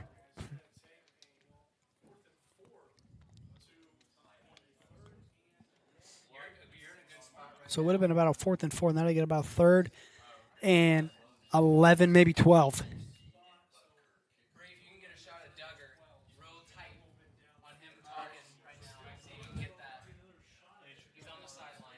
So the Artesians going to have to muster up something.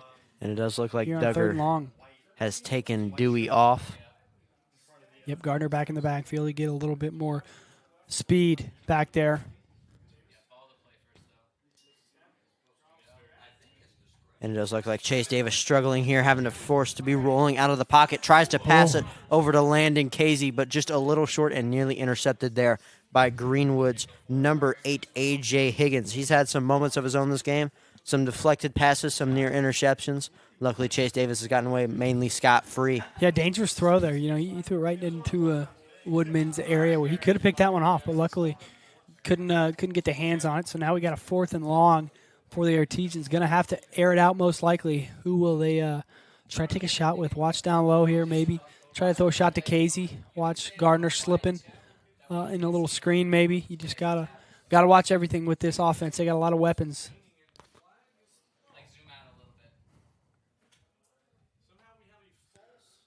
Looks like there was a false start called against the Artesians, but man, they weren't even really lined up to call play yet, and they call the false start. That is definitely a little bit of a controversial call there by the refs, if I had to say so myself, but maybe they see something I don't. When something like that happens, it's one of the wide receivers who try to get off to a good start, or they're moving too much out wide, especially over there. The refs can kind of see that. And it looks like they're trying to go for some deep passes. This time trying to go over that's a deep. huge flag. Huge flag. And it looks like number 4, Jackson Davis, trying to guard that time on the outside. Yeah, that ball there was a little underthrown. It turned out to be a blessing for the Artesians. LaFerry had to come back to try to get it, and the Woodman defender was in the way. Draws the penalty. And Davis there just unlucky a little bit, getting a little bit too handsy there with the Artesian wide receiver. Looks like the refs are talking about this one. We'll see what they will. Looks like the head ref now coming out to give us a verdict. It was pass interference against the Woodman.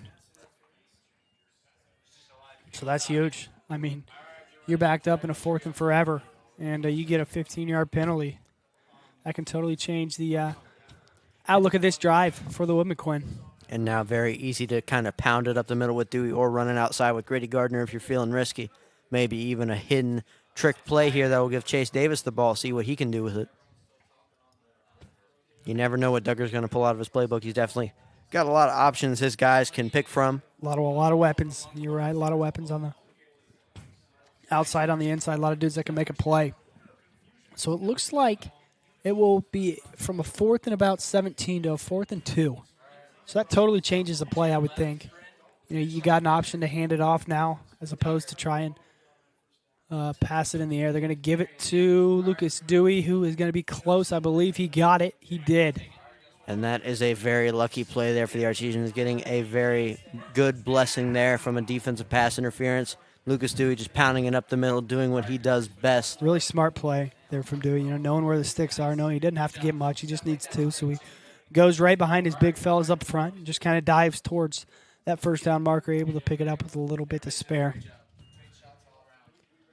And it looks like a little bit of an outside run here for the Artesians. Gives them about 7 or 8 Dewey, that time. He almost got tackled twice in the backfield, but he was able to show his quickness, and he was able to escape it.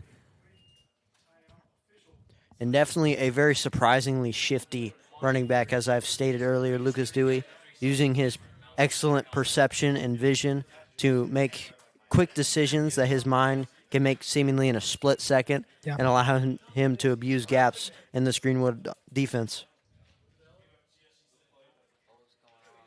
Looks like there would be an injured Woodman down on the field. God, I hope he's okay. Looks like it's one of the big fellas up front who looks to be shaken up. Definitely not a lovely penalty. Definitely not a lovely injury here in the third quarter, especially so late in the game. But hopefully it's nothing major, and hopefully this Greenwood Woodman can get back onto the field. It looks like he's going to need to be helped off the field. Let's hope everything's okay over there for the Woodman. Artesians will have the ball at about 2nd and 1. So you got a lot open in the playbook here. You just need 1 yard. So do you take a shot in the end zone? You got the opportunity here if you want.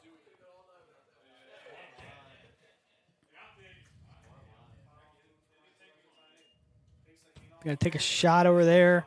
Oh and my Jace goodness. LaFerry nearly having it in. I think that was the big fella Potter off. He ran a little wheel route. LaFerry ran a quick route back to the football, tried to get it. Potter off did the wheel route in the end zone, and what a ball flare from Chase. He gave him an opportunity to catch that one. Couldn't quite come down with it. That was really good defense there from the Woodmen. They were step for step able to break it up. I think Potter was shaking up there. He's he took a hard fall.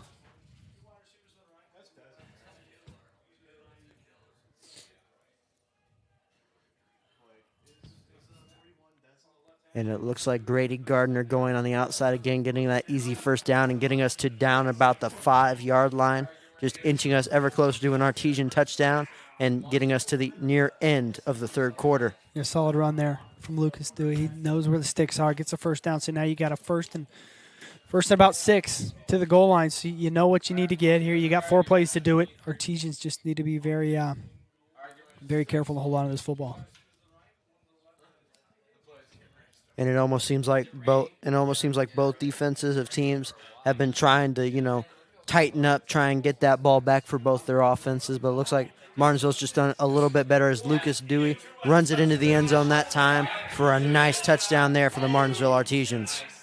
Lights are flickering. Beautiful run. Beautiful blocking up front from the big fellas. They open up a nice hole. Lucas Dewey just exploits it. Runs right up the middle. The Artesians will extend their lead 23-14. Rollins tries to extend this to a 10-point lead with the extra point. Artesians got to like where they are now. You're 2 scores ahead. It's going to take 2 long drives from the Woodmen to come back on top. And it looks like a kick here is straight down the pylons. Once more, Charlie Rollins doing his duty tonight, getting good punts off of the Artesians, as well as hitting most of his through the pylons. Yep, splits the uprights there. 24-14, Artesians 10-point lead. Bart Mercer, I'm not sure how many shirts he made, but he has thrown about 20, maybe even 30 shirts to the fans by the end of the season. I'm not sure what shirts he's throwing out, but every fan may be dressed in the same color blue shirt he's been throwing out. Well, with how many he's given, who knows? You talk about a super fan. That guy is a super fan. Shows up week in, week out. Got a helmet with a horn on it. He's got a little cape on, too. He just bleeds red and blue Artesian football. And it's definitely great to have super fans like that who get other people more engaged in the game, just having a fun time, having a more memorable experience, which they will love to come and try and recreate, come back every single Friday. Oh, yeah.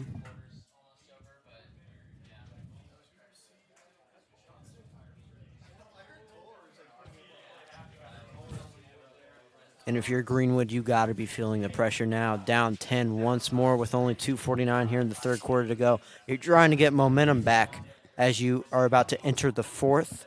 And, momentum might just be key here in this game, as if Greenwood can get a touchdown, get it back within 3, that would put Martinsville really on edge, and that might force them into making mistakes. Whereas if Greenwood is unable to score here on this drive, Martinsville might feel a little bit more comfortable, a little bit more in the zone, and they might have an even tougher time trying to get past this Martinsville defense. Yeah. Tough run there from Scaramazzo. He was able to get the edge, took a couple of hits on the outside. So this Woodman team down 10, 2:44 to go in this third quarter. Going to have to get something going offensively. They've been kind of stagnant recently. This Artesian defense has been playing pretty well. The penalties haven't helped them. They've been backed up a couple times due to penalties in this third quarter that have really hurt them. They weren't able to recover, so they need to control what they can control and try not to get any silly penalties here.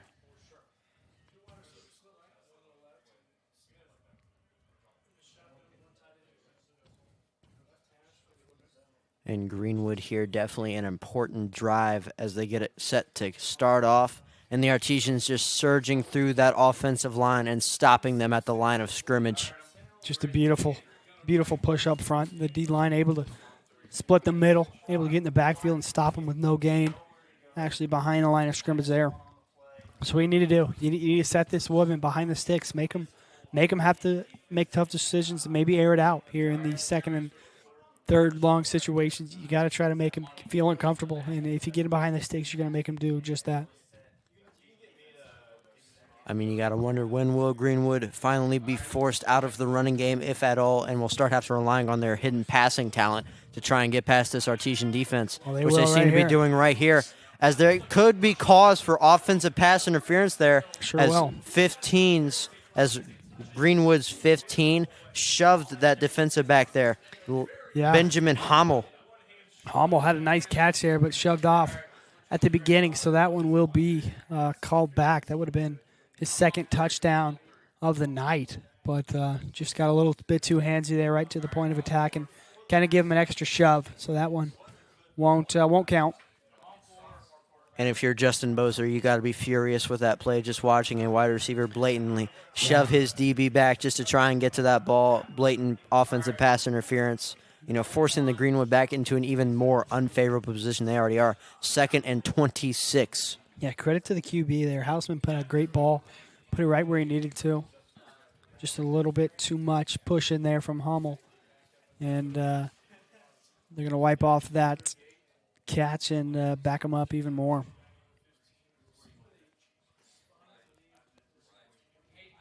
So we talked about costly penalties. Quinn, this is another one. I mean, you're in a 2nd and 11. And now you got a 2nd and 26. This has been the story these past couple possessions. Penalties just absolutely killing the Woodmen, really just putting them out of being able to get a play. When things like this happen and you're in a 2nd and 26, it totally changes your game plan. You want to pound it till you get a first down, but now you're probably going to have to air it out. You got a long way to go. Only got really 2 plays to do it. And now it looks like here a little bit of a QB option play there, but doesn't end up going anywhere as the Martinsville Artesian defense stops him before he's able to get much, if at all, anything. Yeah, looks like he had the option to hand it off, decides to keep it. May not have been the right choice. Should have been tackled in the backfield, but was able to escape.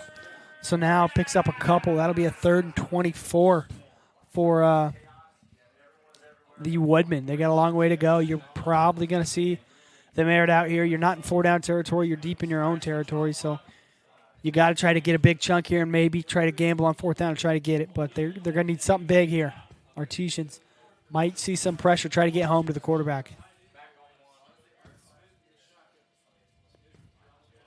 And it looks like they'll go for a little bit of a screen pass out to the right here, but the Artesians are all over that, not letting them get much again that time, as it looks like Greenwood will be forced to punt with 1 minute and 5 seconds to go here in the third quarter. Yeah, smart play.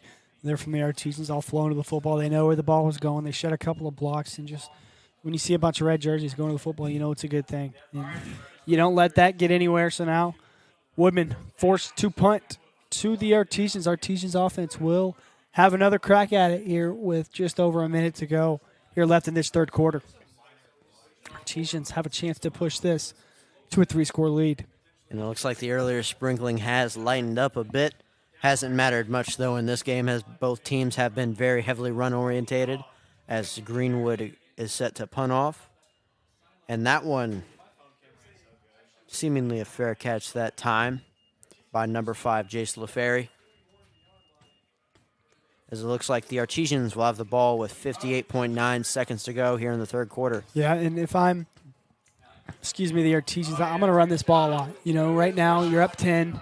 You're just trying to score as much clock or waste as much clock as possible. You can see the student section absolutely juiced over there. They're hyped. They got the gold, the rep in the gold today for childhood cancer awareness.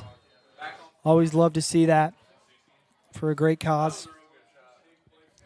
So Artesians up by 10. Again, you're probably going to see a lot of running the clock, trying to run this ball as much as possible. Grady Gardner.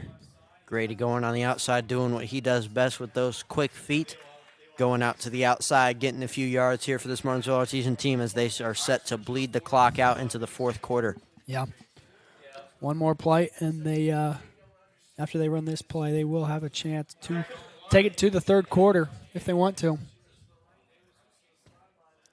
It looks like you got KZ and LaFerry out on the right. Well, you got Grady Gardner out in the backfield, ready to take the final play of the game.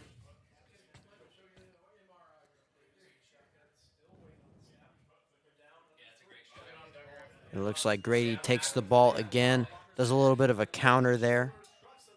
Grady just really well with his vision. You know, he waits for the play to develop, sees where his blockers are going, finds a hole and just bounces around, goes right through it, picks up the first down. Artesians, again, they got their big boy package in right now. You got Potter off at tight end down at the line of scrimmage. You got Dewey in a tight end position too. And that will take us to the end of the third quarter. Artesians up 24-14 over the Woodmen. We will see you at the beginning of the fourth quarter. You are watching Martinsville Artesian football on the MHS31 YouTube channel and IHSAA TV.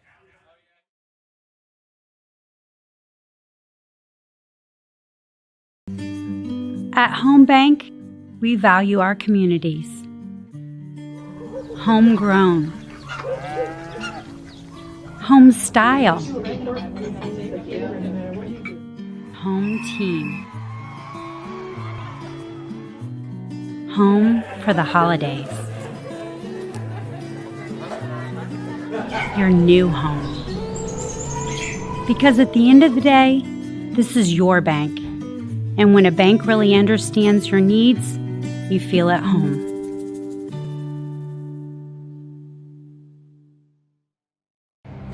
Some see a student athlete working hard in the weight room. We see a future leader learning there are no shortcuts to success. We are back here at Cider Wits Field. Artesians up by 10 here at the start of the fourth quarter. Again, they have the ball. First and 10. Gardner will take the handoff. A lot of room. Definitely a nice outside run there again by Grady Gardner. He's been definitely part of the big part of the 1-2 punch, him and Lucas Dewey. You know, it's been interesting to see because we talked about the Woodmen 3 running backs a lot, but Artesians have a couple of dual threat running backs as well. You know, we've seen Gardner recently. He got a little bit of touches last week, and he's got a lot tonight when they have the other tight end Potter off down at the line of scrimmage. You have Dewey lead blocking tight end as well. And you're giving Gardner a chance to run the ball here. And it looks like there was a little bit of a fumble that time by the Artesians. Everybody getting up from the pile. I'm not sure. We'll see what happens. As it looks like Greenwood. Greenwood says they have it. They did have it, but was he down? Looks like the rest will have to talk about it here. I think they're going to give it to the Woodmen. Wow. They never really pointed which way, but they are switching the footballs out. Definitely not what you'd like to see, a little bit of confusion there, but it looks like the Greenwood Woodmen will have the ball back here at the start of the fourth quarter. You know, they wanted a chance, and they're going to get it. I mean, that was a huge turn of events right here. The Artesians marching, you're up 10. A score pretty much puts the Woodmen in a tough spot to overcome. But right now, you're down 10 just at the start of the fourth quarter, and the Woodmen get a quick turnover, and they get the ball back.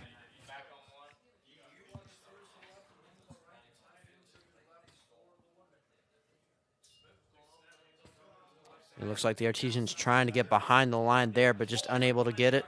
Yet they seem to have caught the Greenwood running back outside and stopped him and around the line of scrimmage. Yet a flag flies. Yeah, late flag there. You really hope it's not on the Artesians.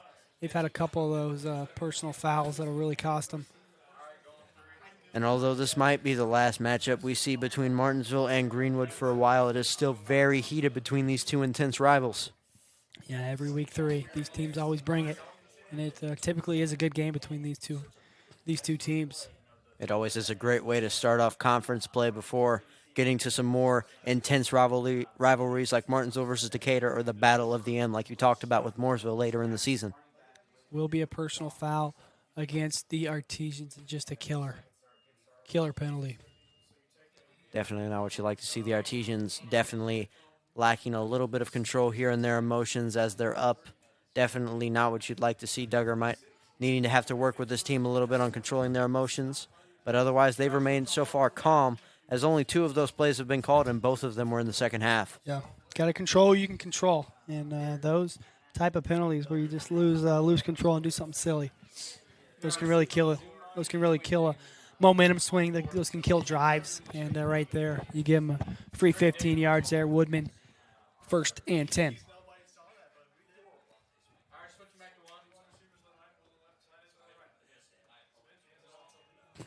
And it looks like a little bit of an outside run there for Milton as Milton goes all the way down to a 2nd and 1 around the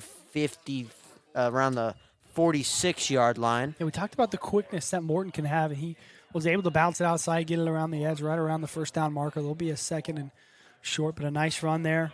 You see Coach Duggar telling his guys to wrap up. You got to get them down when you first make contact.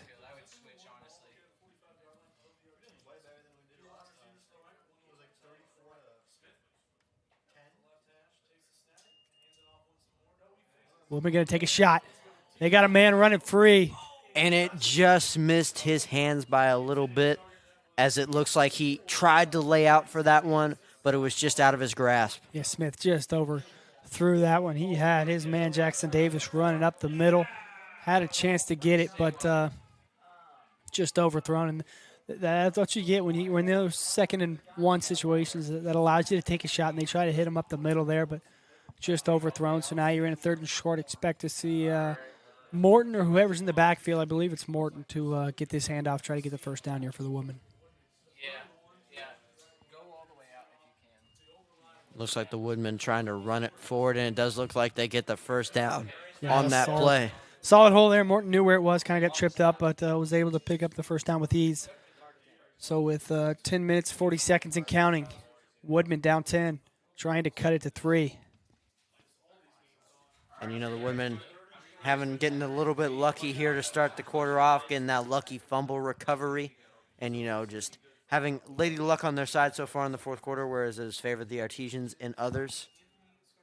And it does look like they try to run it up the middle of the field again. Scarmazza not much there. Tried to bounce in the middle, but Artesian defense right there where they need to be, playing gap sound, and led to not a very positive yardage there for the Woodmen. One of the keys of the game, Duggar talked about maintaining their gaps, making sure nobody gets through. Yeah. But also at the same time, I feel like Scarmazzo is definitely not like Rupert in a sense. He's more like Milton, where he tries to get around the edges, tries to fly around, be quick. So I don't think that was the best use of his talents there. Whoa, that was a dangerous throw over to the sideline. Tried to get it to Jarboe, but just overthrown. And Artesian corner was kind of in the area. He could have, maybe if he knew where that was going a little sooner, got a hand on that one. Dangerous pass, but nevertheless brings up a 3rd and long here for the Woodmen.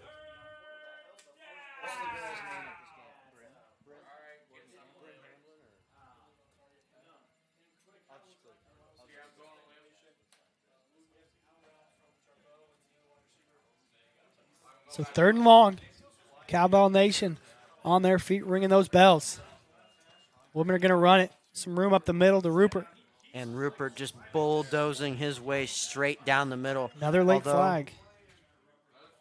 Rupert's helmet's off. It does not look like he would have gotten that first down, but with this flag, he might have gotten a little bit of a lucky break. Usually when the helmet comes off and it's in a pile, You kind of maybe think, did they tackle him a little too high? Looks like the referees will talk this over a little bit. And looks like face mask on the Artesians will move Greenwood up with a first down once more. And it's definitely not what you'd love to see after holding them on a third down. All momentum in Greenwood's favor here in the fourth quarter. 9:39 left to go, as it looks like they are inching further and further towards their own end zone.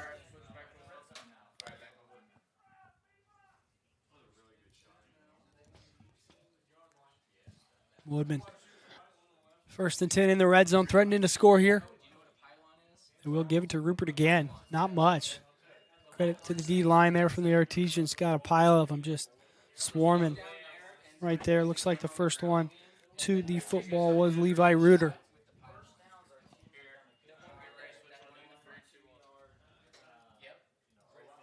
Women really need to come away with some points here. Again, you're down 2 scores. You got to start looking at the clock here with the way they score is slow and steady. And a nice handoff there. Doesn't really get the Greenwood Woodman much as they try to punch it in again, but the Artesians are just loading the box again and again and again, stopping this Greenwood team repeatedly. Yeah, Woodman maybe have to lean towards a passing game here. You know, they tried to take a couple shots. They've been just off the mark a past couple times, but you got to get a little risky. You're at a third down. Need to get at least half here if you want to run the ball on a fourth down. Artesians bring the heat. However, they do run it again outside, this time to Milton once more, as Milton has a wide open space, but is stopped just shy of the end zone as he stops around the 2, maybe even the 1. Yeah, Leland Morton, nice run there, gets the corner. And he's got that corner before. He actually scored on a similar play right there, but it got called back right there, able to get the corner again. He's going to go out, but this clock will continue to roll. Woodman down at the 2-yard line, threatening to make this a 3-point game. Woodman in the Wildcat. Rupert going to try to take it in, and he will. Standing up. Rupert just getting an easy hole there to exploit thanks to his offensive line. The Artesians just not managing to get him in time. Rupert being hard to take down him by himself. Just like Lucas Dewey is for the Artesians, you know, you got to get 2, maybe even 3 guys to try and bring him down. And it's just hard to get a one man on him and try and get him to stop right there. Tough runner. He's a tough player, and he walked in the end zone there. This is an important extra point, trying to cut it to a field goal. And don't think he got that one. And it looks like it shanked a little bit, So as that the could be big. Artesians will retain a 4-point lead. That could be very costly. Yeah, the field goal is totally out the window now. You got to score if you're the Woodmen, if you want to win this game. But the Artesians, they're going to have an opportunity to control their own destiny. Offense is going to be on the field. You march down and score and take up some clock. The Woodmen could be in some trouble. But if not, the Woodmen could have another crack at it. Let's see what this offense is going to bring out. Again, that was a heck of a drive there from the Woodmen. A couple of penalties that really killed the Artesians, that gave the Woodmen some free yards, and that really set them up to where they needed to be in order to score that touchdown. So who's gonna play smart here? Who's not gonna draw these silly penalties like we've seen the past couple of possessions?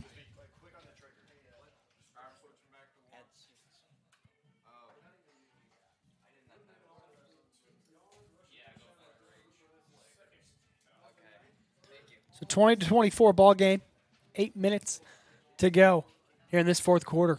Artesian offense needs to probably get some points and do it as slow as possible to try to waste as much clock. Just give it to Lucas, give it to Grady, give it to anyone who can run and get as many first downs as possible. It's like the Woodmen are going to elect to probably push this kick like they did the last time.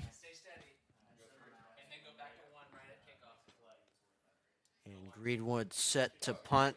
This one going very far back into the Artesians. Casey's got a gap. And Casey's got a nice gap there. And he stopped at around midfield. What a nice run there by Casey, just straight through the gaps, abusing what the defense is giving him, what the punt return team's giving him. And, you know, just trying to get it as far as he possibly can in Martinsville's favor. If I'm the Artesians, you got to take care of the football. Last time the Artesians there, march it down the field and you fumble.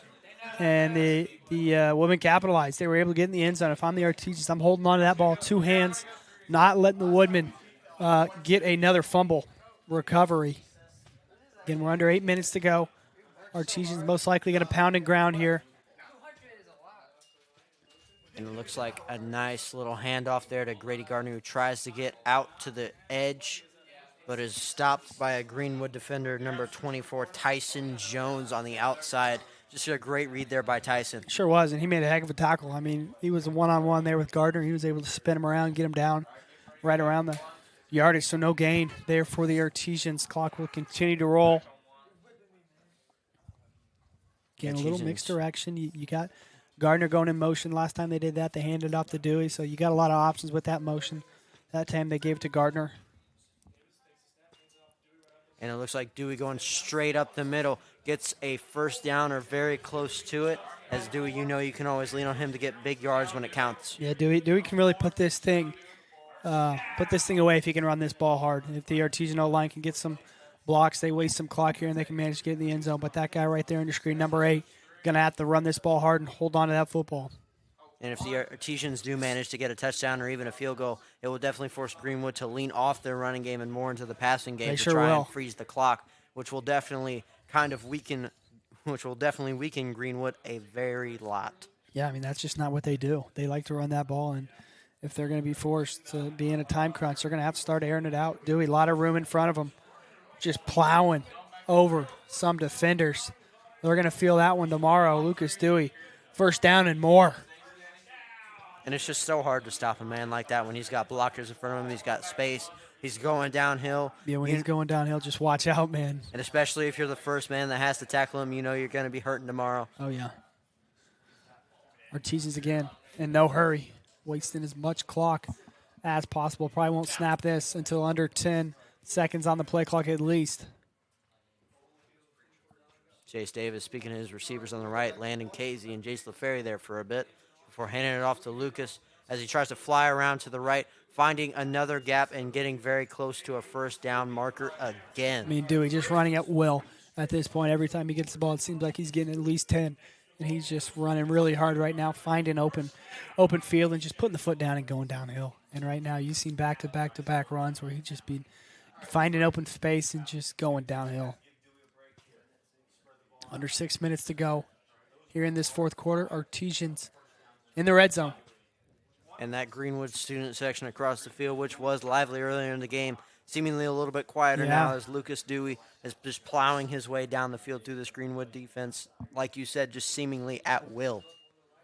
Lucas Dewey getting another favorable gap again as he tries to force his way to the end zone, but he just can't get away from the amount of tacklers that Greenwood is summoning to just try and get him down. I mean, it takes 4 or 5 guys to get that man down every time he runs. I mean, he's not going down with an arm tackle. You're going to have 3 dudes just flowing to the football, trying to get that man down because he just runs so hard. And right now he's showing his toughness, just pounded and grounded, not going down easily. And when they talk about Friday Night Lights, this is what they're talking about. Artesians up by 4 and near their own end zone as Lucas Dewey, who has been plowing his way through this Greenwood defense, now has an opportunity to cash in on all his hard work. And it looks like Dewey finds a favorable gap up the middle, but gets hit hard as he goes through the gap. Yeah, man, he got absolutely sandwiched. Body going different directions there. Pops up pretty quick, luckily. Able to pick up the first down for the Artesians. So you got a first, 5 yards to go till the end zone. And clock is rolling. You're just milking as much clock as possible trying to punch this thing in.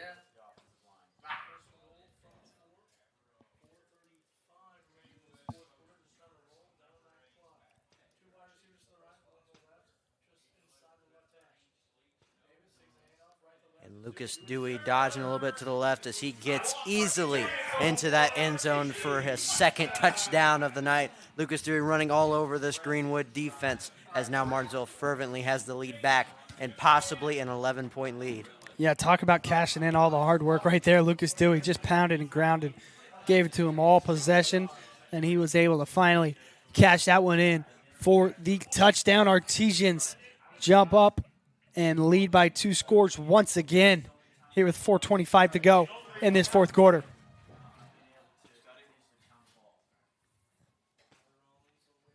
And as always, our Artesian band showing their faithfulness and support as Charlie Rollins nails one through the uprights. There's the duo right there. Number 12 gets the ball, hands it off to number 8. Number 8 says, hey, I'll just go do the rest.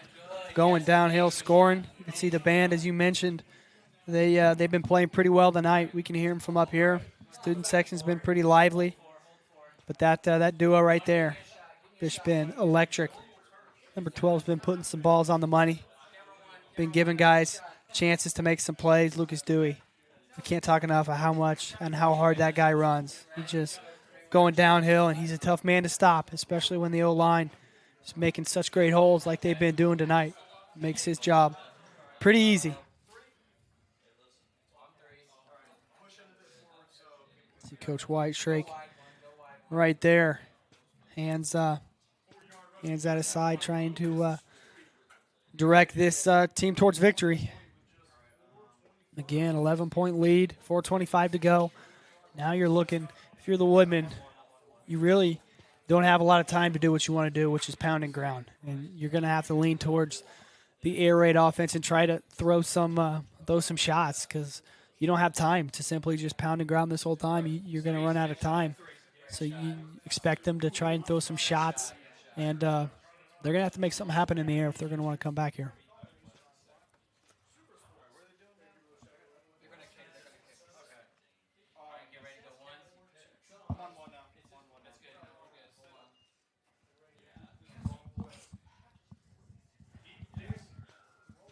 And Rollins. definitely a nice kick there from Rollins, just sending it straight into the end zone as they take a touchback.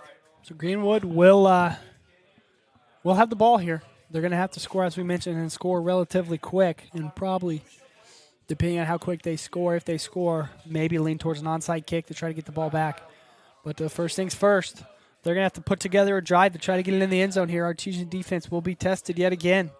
They've come up really strong here, especially in this second half. Definitely not what you'd love to see if you're head coach Justin Bozer. 4:25 left to go, down 11 after a failed field goal attempt earlier in the game. Let's just see if they might lean on their passing game a little bit more with only 1/3 of the quarter remaining. They sure will. They're going to try to take a shot up the middle. Had a man. Oh, my goodness. They're going to throw a flag there. That is a tough break. I mean, that ball was overthrown, uncatchable. And Grady Gardner getting a little too handsy there. I just guess getting a little so, man. impatient. Oh, man, that's a tough one. I mean, he just barely puts his hand around him. I guess it was enough to kind of nudge him, and they're going to call a flag. I mean, those are the plays where you can just never know unless you go back and look at the footage. Yeah.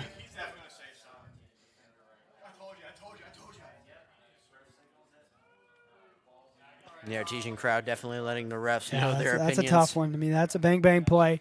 Ref in a tough spot there. You got to call something, and he called the pass interference. Tough break for the Artesians. Woodman will be gifted with an extra first down.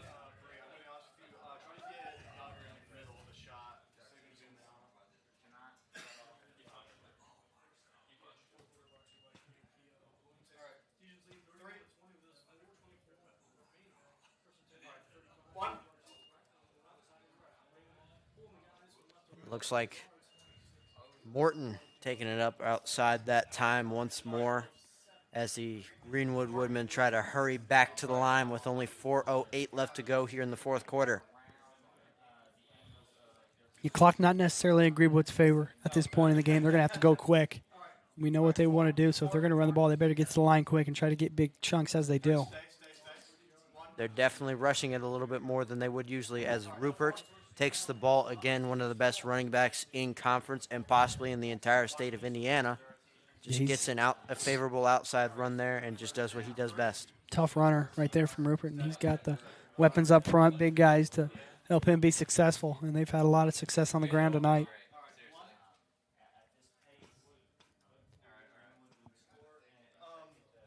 And this Artesian crowd definitely playing a factor here tonight, as Greenwood having a little bit of struggles there while their quarterback tries to make something of it. And it looks like a flag comes out anyway. What a tough hit there from the quarterback, Tug. It looked like he was going down. Artesians tried to bring him down. I'm not sure if they hit him a little high there or what.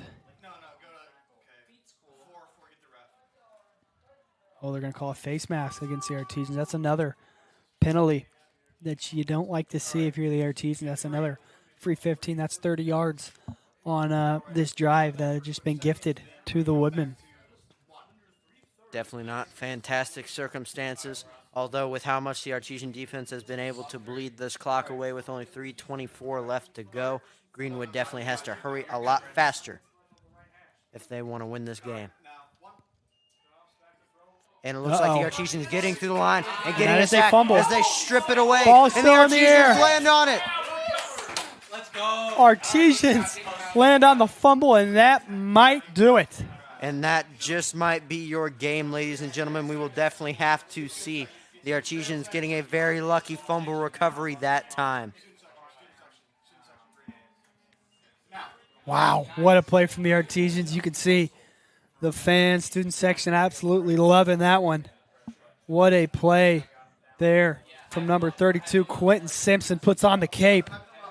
He's got to put on the belt too. Oh, man, he's looking real good out there.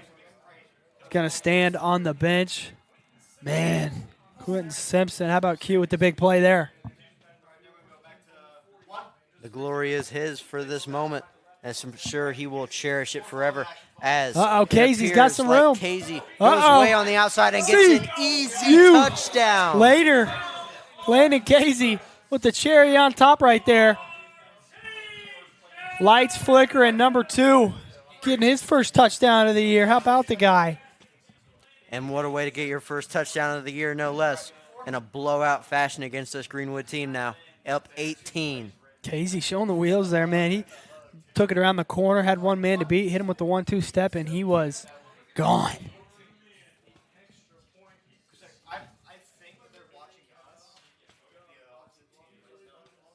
And a definitely very favorable score here in the Artesians' favor.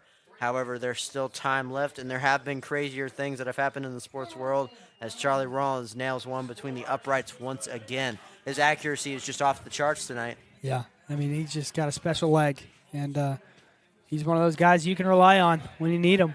And having a guy like him to go in there and make some big kicks, extra points, it's always nice to have a dude like that.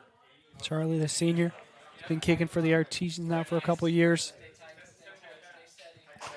So the Woodmen will get the ball back. 3 minutes to go.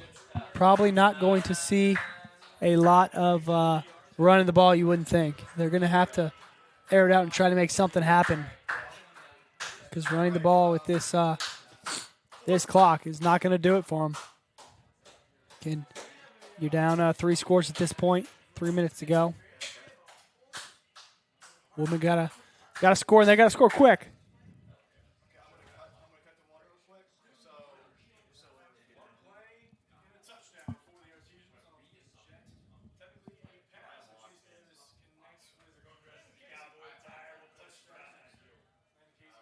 Rollins set to boot this one away. See, how about those fellas right there? Been bringing the energy all night. They do each and every week, home or away. They show up and show out. Again, they won the Spirit Award banner last year, trying to reclaim their throne up there at the podium.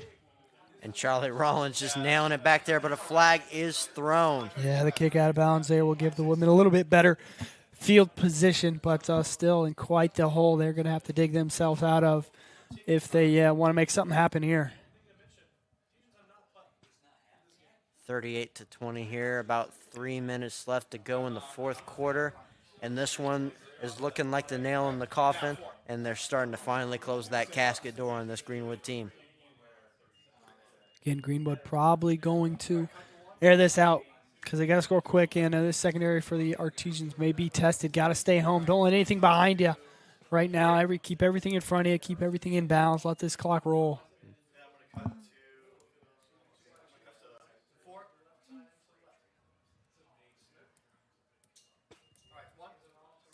Will be a handoff to Rupert. He's got some room. Rupert definitely trying to unbury this Greenwood team in a sense. Yet with time ticking as fast as it is, they will have to work even quicker than they were before. 2:50 to go in the fourth quarter as Greenwood lines up once more with a new set of downs. Rupert gets the ball again, this time running to the outside. Number 23 trying to chase him down, getting his arms around him, pulling him down, but not before he gets another first down. Rupert took quite the shot on that one, going towards the ground. Nice tackle there from Bradley Wilson, able to chase him down.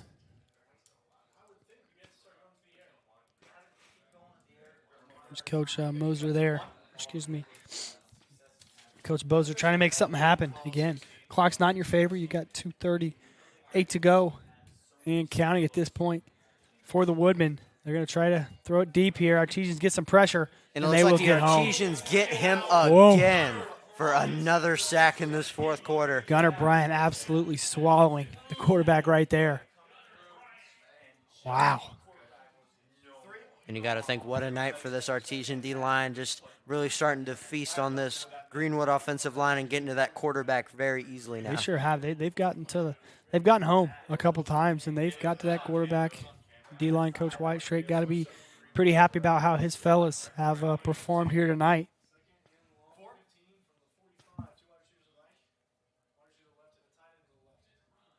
And it looks like Morton going on the outside again. That's Yet where the he likes to make Artesians are his ready money. for it as he tries to stiff-arm Dewey that time as he drags him to the ground. I think it was Gardner over there able to just, meet him where he needed to be. Keeps the clock rolling as well, keeps him in bounds, 3rd and long. You got to get a first down here, Quint, or this is the ball game. Got 2 plays to do it. If they do not get a first down here, it's like you said, that is the ball game. 1:30 to go. Martinsville up 18 here in the fourth quarter, 38-20 on a 3rd and 14. Greenwood, their last chance to slightly unbury themselves. And looks like Greenwood will call a timeout. They sure will call a timeout. You can see on your screen the cheerleaders over there with the gold pom-poms. Again, as I mentioned earlier, representing childhood cancer. Absolute great cause that they usually do every football season. They all wear that gold, and such a special cause. And, you know, those type of things that you really can't control, like those things, are just such tough things. And when you can see a community come around and just support each other through those hard times. And we had a couple of kids who had cancer that were shown on the field at halftime. So just having those special moments, just showing those kids that they have a community around them. You know, they have a community that's going to support them, going to love them, going to be with them every step of their battle. See, they're throwing donuts now from the student section to the cheerleaders. And it almost looks like as if they're trying to catch them around the cheerleaders. Oh, there you go. There was some help. You can see Coach Jenny Cheatham down there. Shout out to her. She's been in the business for a long time. See the cheerleaders having a little bit of fun. Student section eating up every second of it. So here we go. Minute 15 to go. And Greenwood trying to air this one out deep to the left side, but it is just out of his reach. And that will bring up a 4th and 14 with 1 minute and 11 seconds to go. Try to hit Hommel, but just, as you mentioned, overthrown. So this is it, Quinn. You get a first down, you stay alive briefly. But if you don't, the Artesians are sensing their first victory of the season. And it would definitely be a big one here at home against a long, storied rival. Yeah, these two teams have been battling again, as we mentioned, every week 3.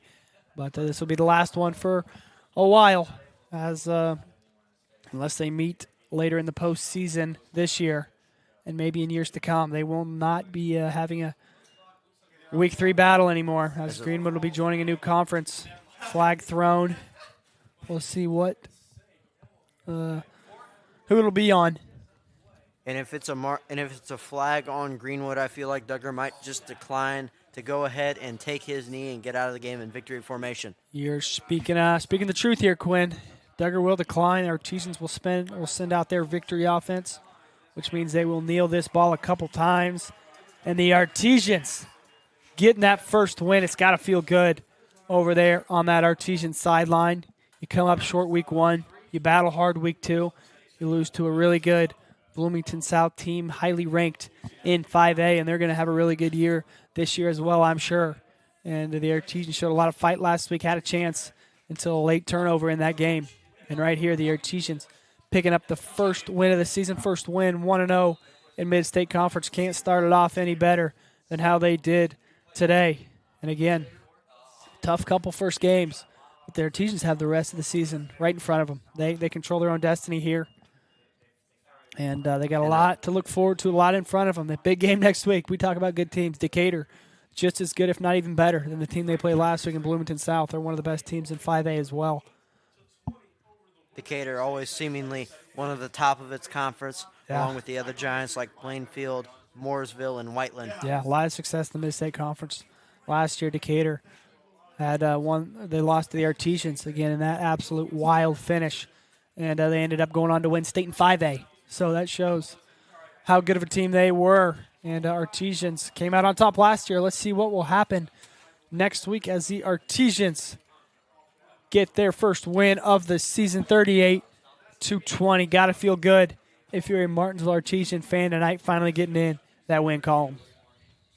Definitely a very big statement win here for the Artesians, going from winless to now 1-2 as they go on the road next week to face Decatur Central. Want to know every week, Quinn. That's all you got to do. Artesians, successful week this week. That's all Duggar preaches. And that's going to do it here from Martinsville High School as the Artesians win 38-20 against the Greenwood Woodmen. Special thanks to everyone in my fellow RTV2 class who produced this game: Lucas Edwards, Andrew Sylvester, Gavin Long, Bryn, and Blake Roth. For those students, along with my favorite broadcast partner, Braxton Dilly, I am Quinn Sparenblack. Thanks for watching, and as always, good night, everyone.